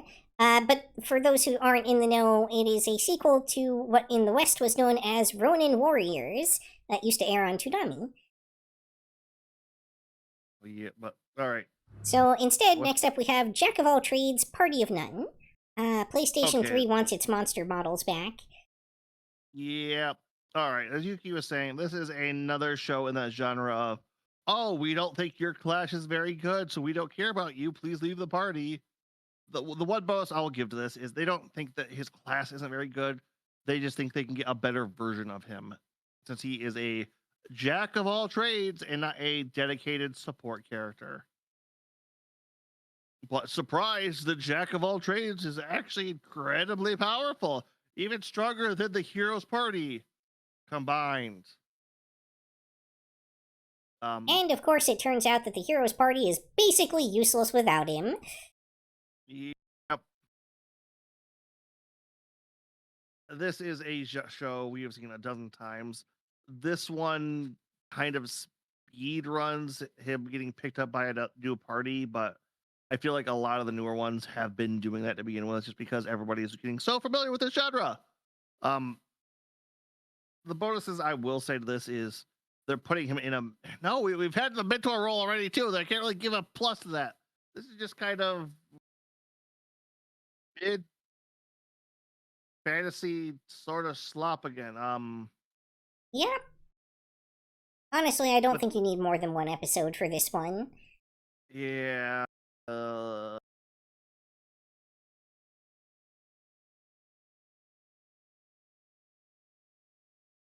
like it better than Daily Grinds. I would personally put Daily Grind above it, but if we're splitting the difference, not a huge deal either way. Yeah, I'm not. I'll switch that up. It's not mattering that much to me. Just it's the number 50 of support isekai. Not even trash fantasy. Whatever the. I am trouble. I have trouble working up any more enthusiasm than that. Yep.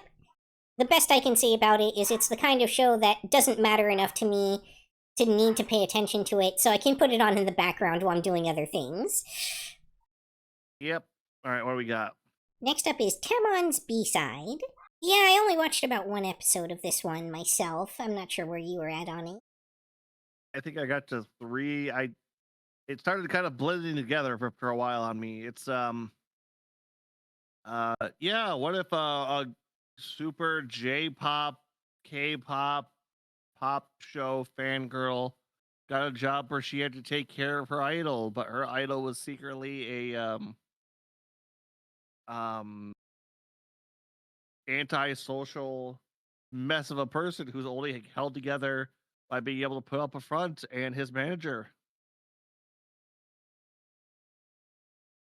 Then he gets to the point where he Yeah. has other people cooking for him because of how unable he is to do anything by himself. It's Well, I mean, there's definitely a lot of neurodivergent coding going on for this main character.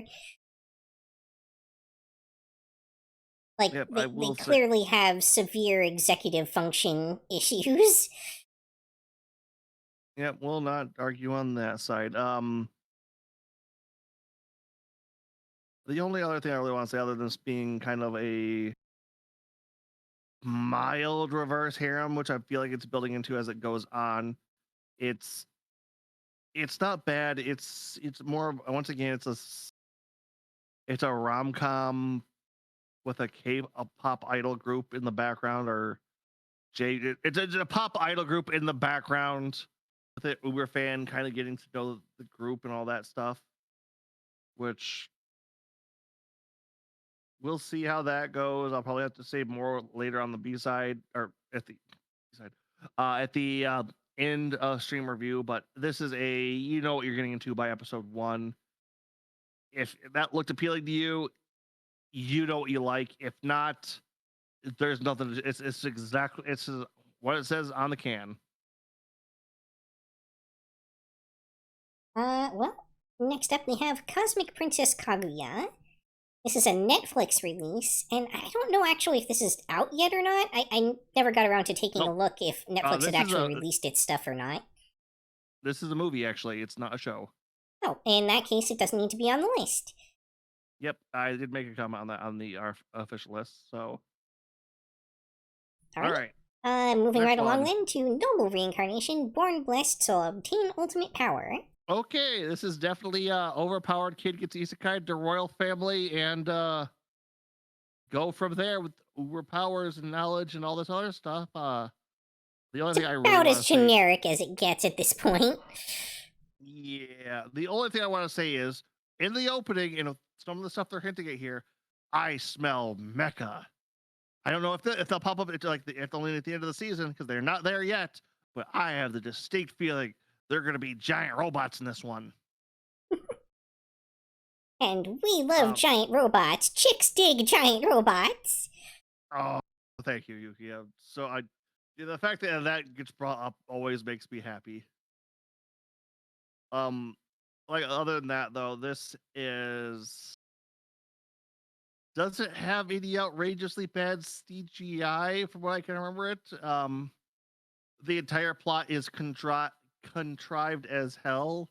The main character has a harem of maids and one sexy knight who dresses really revealingly because it's her family's armor. Heirloom armor, yeah. It's nothing awful. Like this is the McDonald's run isekai that we kind of love here.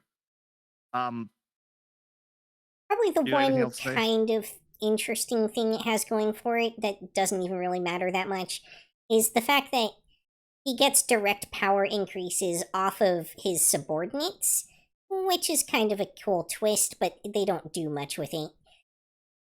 I rule a kingdom. My province has a lot of really good people in it. I'm really strong because of that. Yay! Yeah, he doesn't really have to work to become super powerful off the bat, so any additional power he gets off of that is kind of meaningless. Yeah, what was it? By the age of 6, he was beating sword masters. Mm-hmm. So yeah, you want your standard isekai power fantasy? Not. I would say it's probably the best basic showing we have right now. I don't know about that, but um, it certainly is. You know, your very McDonald's isekai trash. All right, what do we got next? All right, next up we've got. Oops, I pressed the wrong button first. Kunon the Sorcerer Can See.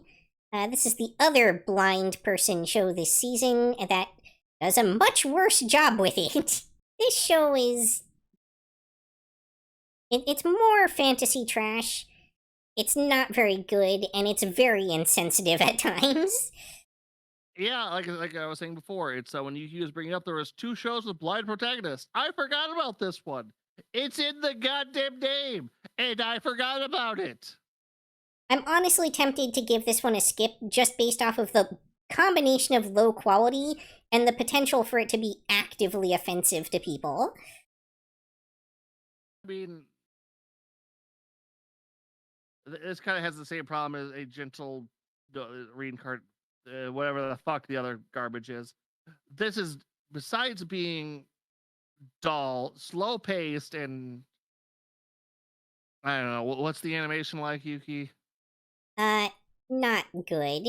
It's like D tier, low C tier at best. There's definitely not going to be any Sakuga or anything like that.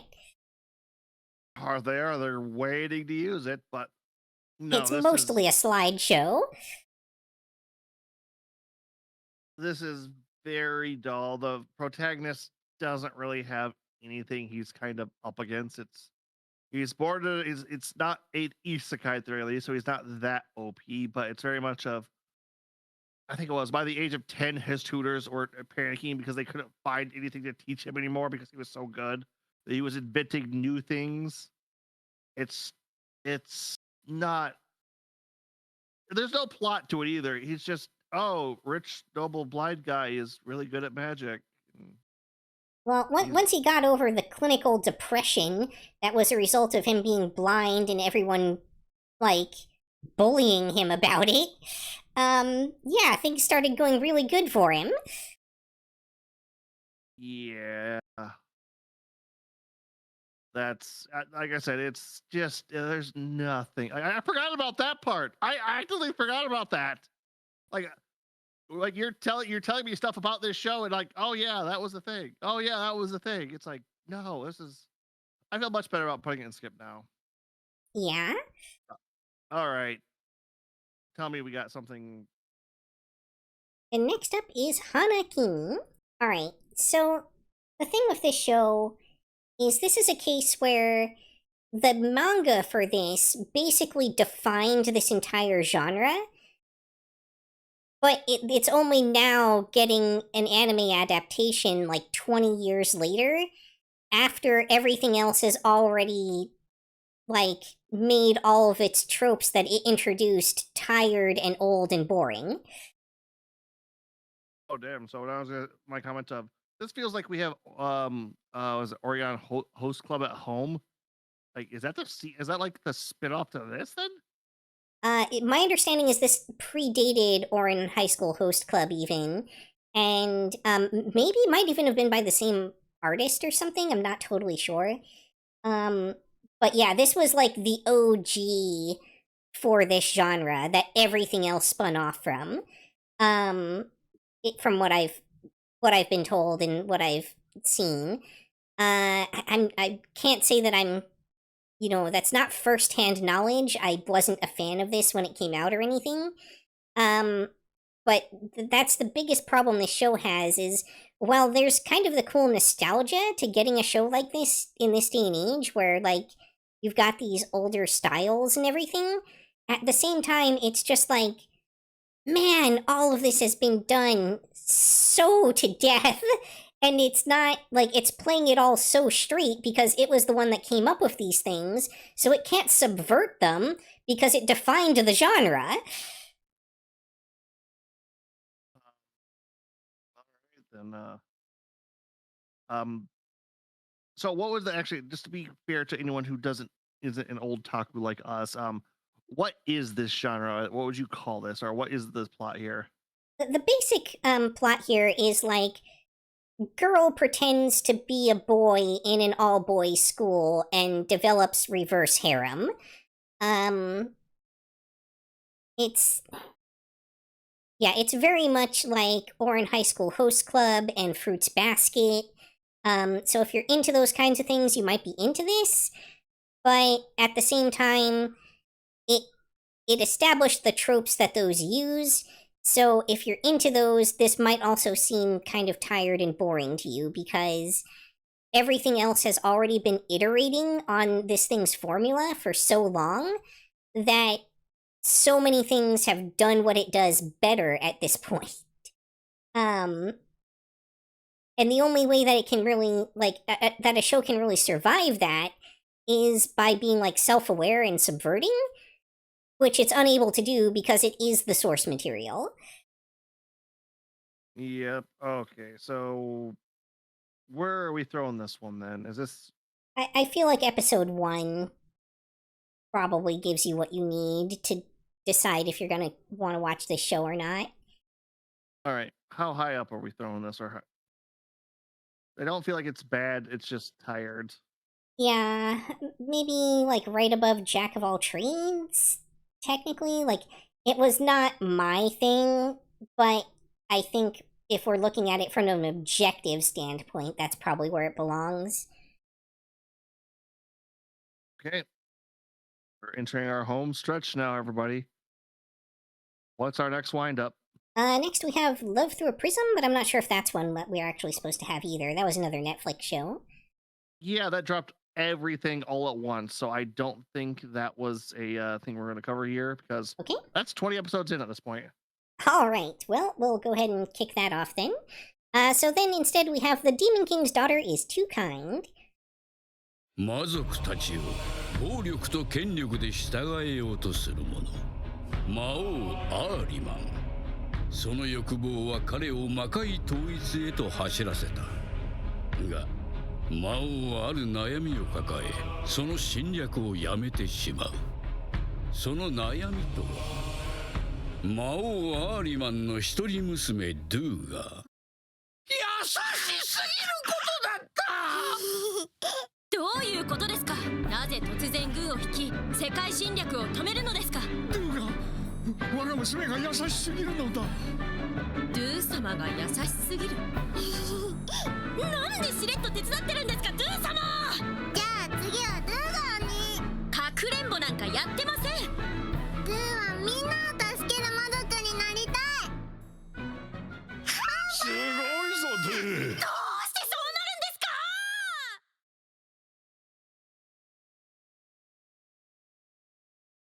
Once again, this screams, go have kids, you damn Japanese people. Anime. Oh, I think I might have forgotten to actually turn the trailer on my side for that one. Oh well. It'll get cut off in the post-production anyway. Yep. Other than that, this is a cutesy fantasy. I'm not gonna say rom-com. It's comedy. Yeah, maybe quasi-healing anime. But mostly it's just a cute tiny little girl doing cute tiny little girl things. And having cute tiny little girl adventures with cute tiny little girl theme songs. And she's also the demon princess lord. And there's more going on around her, but it doesn't really matter. This is cute demon girl doing cute little demon girl things. And she is very adorable, and it's pretty successful at what it does. It definitely makes you I don't, yeah. She's very endearing as a character. Animation is okay, nothing It's probably Vaguely you gotta say mid so so-so. many times, most on that. Yeah. All right. All right. Is it Next up is we'll probably butcher this pronunciation. Champignon Witch. okay? This is definitely a not Ghibli style anime. That being said, most of the time when they put this much effort and work into how the world looks and kind of operates, you can generally expect a high quality with it. This so far has kind of been up there. The only major drawbacks I've had with it so far are the main character doesn't actually talk much. It's kind of a bit of narration and storybook visuals guiding what's happening, which, man, I love the show, don't tell, please. But it is a bit meandering, especially at the start here. Yeah. Y- It definitely it has that very strong storybook vibe to it, and that's a vibe we don't get very often, which makes it feel a little unique and stand out a little bit. Um, it's definitely not high budget or anything. Um, but it does seem cute, you know. no, cute, fun. I will say there is a bit more going on with the story. You don't just see like, oh, she can solve all of her. It's like, no, she very much screws up early on in her life or in the show itself. And as it progresses, we get to see a bit more opening why she's so shy and reclusive, why she's the witch of whatever thing it is, because every witch, wizard, warlock, or whatever what to call them in this, have a specific theme. She is the they say champagne, or they say mushroom witch, but it's really is the champagnon witch, which I'm guessing is also a word for mushroom or something like that in It's like a France. type of mushroom, I think. Yep. Overall, like I said, this is going to live or die on what its story goes into right now. A little piece of me wants to throw us into 3 because of how much happens at that point, but I feel like you get the vibes of what this show is going to be like right from episode 1. Yeah, I think that's probably accurate. I'll probably throw us at the top of episode 1 just because of the quality we are seeing on this one. But like I said, it's right there with like Little King story. If that would have flopped its ending, I wouldn't have liked it, but it managed to land such a masterstroke storytelling. And this one feels like it's right there. There feels like there's a lot more going on as we slowly learn about the world. And it's not just info dumping proper nouns at us. It's very easy to understand and very straightforward with most of what's going on.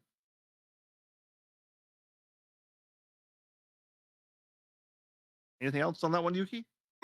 Yeah, I think if you are a fan of those kind of more not necessarily the animation quality that Ghibli has, but of that kind of style of or vibe of show, then this will probably be attractive for you.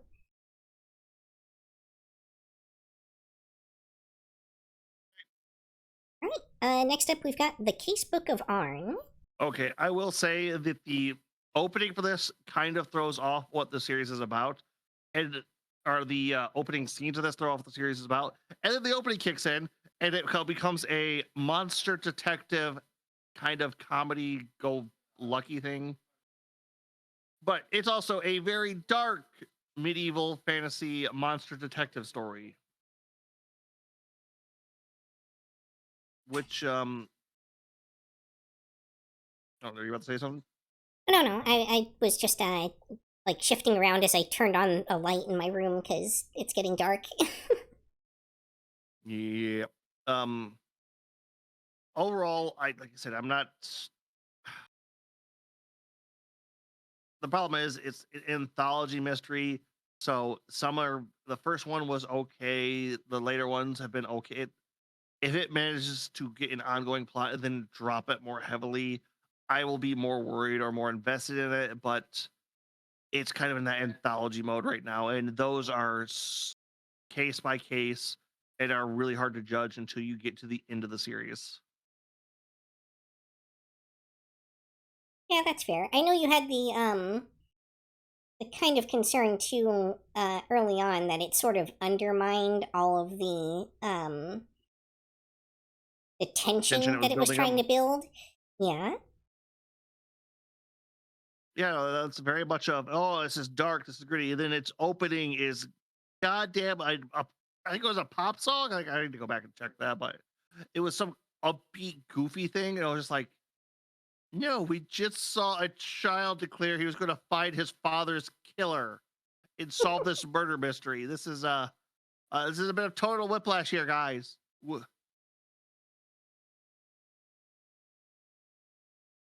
Yeah, dissonance, right? Yeah. That being said, once again, this is a one episode. I'm not gonna say it's bad. It's just that whiplash hit me pretty hard. I'm gonna put it below Holy Grail on that. Anything would you like to say this one, or have you just not been able to catch too much of this one yourself? No, I really only caught like the first episode of that one, so I don't have a ton to contribute there. Animation wise, it was maybe like C plus ish, I think, if I remember right. Nothing too amazing, but not awful. Yep. All right. Let's move on. We are in our final three, I believe, unless there's something I missed. Next up, we've got Oedo Fire Slayer, The Legend of Phoenix. This is one where I had to actually dig pretty deep to find a trailer for it. All right, yeah, because I don't believe you caught any of this, so this should be purely on me, correct? Oh, for sure. I didn't even know that this was actually a thing that was available until I was setting up for the stream. I thought that this one hadn't been translated. Nope, this is a Crunchyroll one. Okay, so the upsides to this, before I'm going to tear into some stuff, this is a historical Japanese anime. I'm guessing somewhere around the Edo period or somewhere in that. It's like I can't tell you. I do not know enough about Japanese history to give that comfortably. But where a lot of those so far for the last couple seasons have just been, oh, I don't know enough. I'm not familiar enough with how this world works around how this country works in this time period to understand why they're doing any of this. This show is all about the firefighters from that era, and it very much takes its time to explain how they did everything, what their principles are, how they fight fires without, hoses, access to massive amounts of water, all this. And in a city area where everything is made from easily flammable wood, I should say easily, but flammable wood. Fires and often are a straw and deal. stuff too. Yeah, fires are a incredible deal, and this show has taken its time to walk us through it, kind of go through each role of what each new member of the team is introduced. The captain will explain why we need this kind of person, why they need to have this skill set, and how that helps them do what they do. I know in the opening there, it looks like there's some mystic stuff going on, but so far, none of that's been a thing. That looks like it was purely for stylization. All of the characters so far have been fun. It's like you kind of got to see what they dig in, what they kind of motivates them, why they do what they do, what has their drive been, and it's been fun on that side. I'll definitely like that. Now the downside is everything CGI. CGI fire, CGI characters, CGI Komodo, CGI. And it's not the worst, but if you've seen the full CGI shows before, they're not good looking. I think the one that I always go back to is Knights of Sidonia, and everybody looks off. Anime is not a good pure translation to CGI. It very rarely works. It takes a lot of skill and technical stuff to make it look any kind of good, much less actually good. I'm guessing they wanted to do this because they wanted to do the animation of what it takes to fight the fires, or showing them what they have to do with the fires and all that. And it's not good. It's like, if you're like Yuki and you see that and it's like, ew. I don't know. On the other hand, if you're like me and you can go back and watch Beast Wars, A-OK, um, it's not bad. Overall, this is a one episode. You know exactly what you're getting into. I think more of the characters are introduced. You get some more of the team building, episode 2 and 3. But episode 1, you know exactly what the show is going to be like. Well, next up we have High School Kimengumi, which, as I understand, is a full reboot. Yep, I was looking into that myself, double checking it, and it is a full reboot. Great. Well, thank you to A. Ronin for posting this trailer that I couldn't find anywhere else. Yep. All right. So the first thing I want to figure out, if you want to like this show, do you like drugs? Do you like getting just absolutely blitzed and then staring at paint dry because it is the most entertaining thing in the world because of how crazy doped up you are? Would you like to experience that without drugs? Well, Japan has the answer for you. And this is one of those shows. This is Japanium at its finest. This is that off the wall, bonkers insanity of, no, we're not going to explain anything that just happened. Yes, he did just throw, yes, the main character just did throw out 20 different naked clones of himself. They're all doing havoc around now. Yes, he really did do that. Everyone is reacting to that. No, we are not explaining anything. Just accept it and move on. The show that first springs to mind as I was watching this was Bo Bo Bo Bo Bo Bo Bo Bo Bo Bo, and I was kind of all here for all of that. It's like, if there could be a plot, they're gonna say fuck it, and you're gonna, after you understand what it is, and completely go against the grain whatsoever. They're in high school. Well, okay, technically they're in middle school, but they go to high school. Then the main character decides he wanted to be in middle school, but realizes he's supposed to be in high school. So he asks the middle school teacher if this could be a high school instead. The teacher proceeds to throw him out the window. No, they are not on the ground level. This kind of also feels like it's low-key the precursor to the kind of series that, like, Nichijou and stuff like that falls under. Nichijou managed to balance that comedy in a more, I don't want to say serious manner, but drier manner. This is, I decided to stuff a bunch of Mentos in my mouth and chug a 2-liter of Coke. Can you do it? Yeah. Should you do it? No. Don't ever do that, people. You are a human. That will bring pain. That will bring much pain and regret and pain. Suffering. Although it might be good for YouTube clicks, so maybe you might want to try that. Okay, let's see here. This is one episode. You know, if you put this on in the first 10 minutes, you don't understand exactly what this show is about. How? I legit would want to know how. Like, this is very much there. The character designs are from, if not the 80s, they're parodying the 60s, if not from the 60s itself. Well, yeah, Amazon Prime. Thank you for the we have this in the Darwin incident. Okay, Prime. What the like? I'm just now realizing that, and it's like, man, it's I feel like I know what they were going for, but I feel like one of these missed the mark somehow. All right, I believe I have one more on my list that we haven't seen.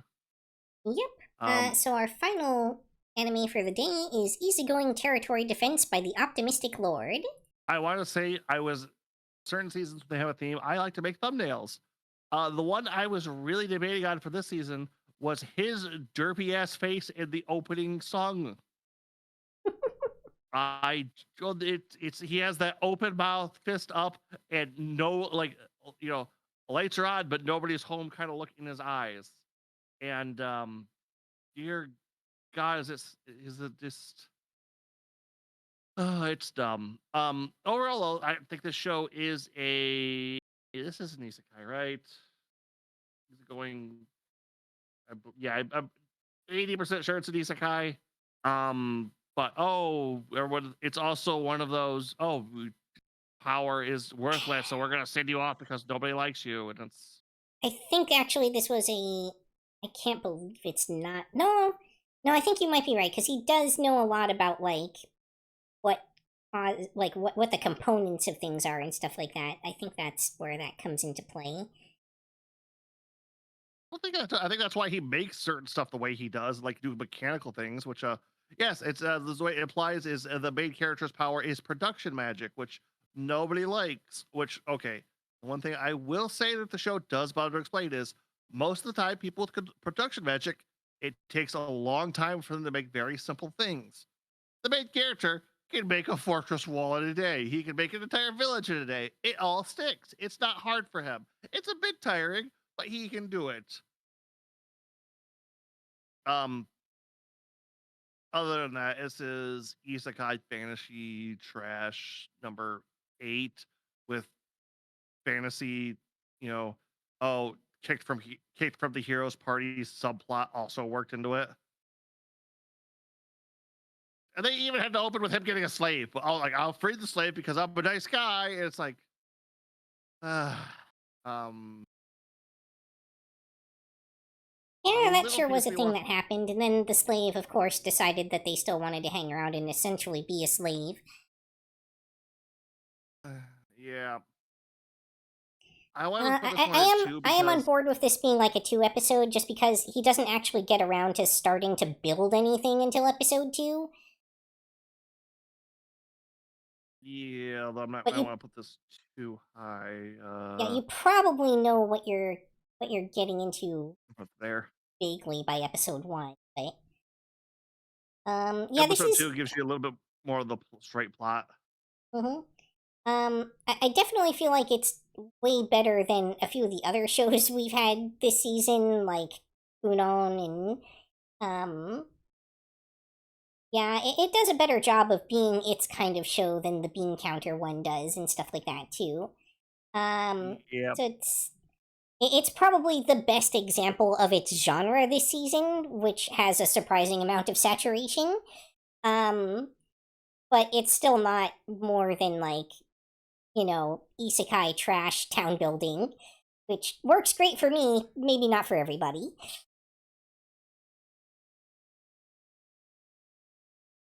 Yep. But that's going to be it for the night, everybody. We have our final rankings. If there was anything we missed, please let us know what show we were supposed to get and where it's at if we missed it, because it is a little hard for us to find everything every season because they don't like to share it, or if it's not a goddamn Crunchyroll show, it's very hard to tell of what was a new show that just came out. Oh, and do keep in mind, we only cover things that do have an official US license. So if it's something we didn't cover, but it's like JP only or something, we're not going to, sorry. Yep. But all right, Yuki, I believe you get to kick us off this time. Where would you like to send us? Let me see who we've got around.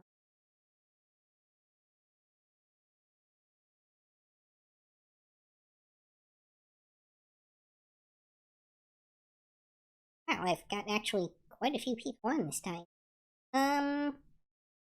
Why don't we see? Why don't we raid Arya on Edge, because they raided me last time.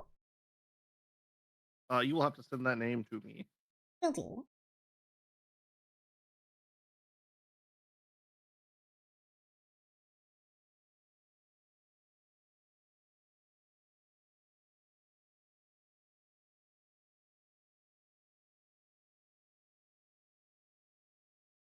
All right, everybody. I will be back this Tuesday with more Suikoden. 3, I believe we'll finishing up our second character's first chapter and be moving on to the third protagonist chapter. Yuki, when will they find you next? I will probably be back at least briefly tomorrow. I think I'll probably be taking the rest of tonight off. Yeah. I don't know what I'll be playing yet. It's a mystery. All right, everybody, you have a good night, and we will catch you around next time. Later. Good night, everybody. Matane. That's all for this episode. If you enjoyed, please like, comment, subscribe, or join me on Twitch or Twitter. Hope to see you next time on Yukikaze Gaming. Matane!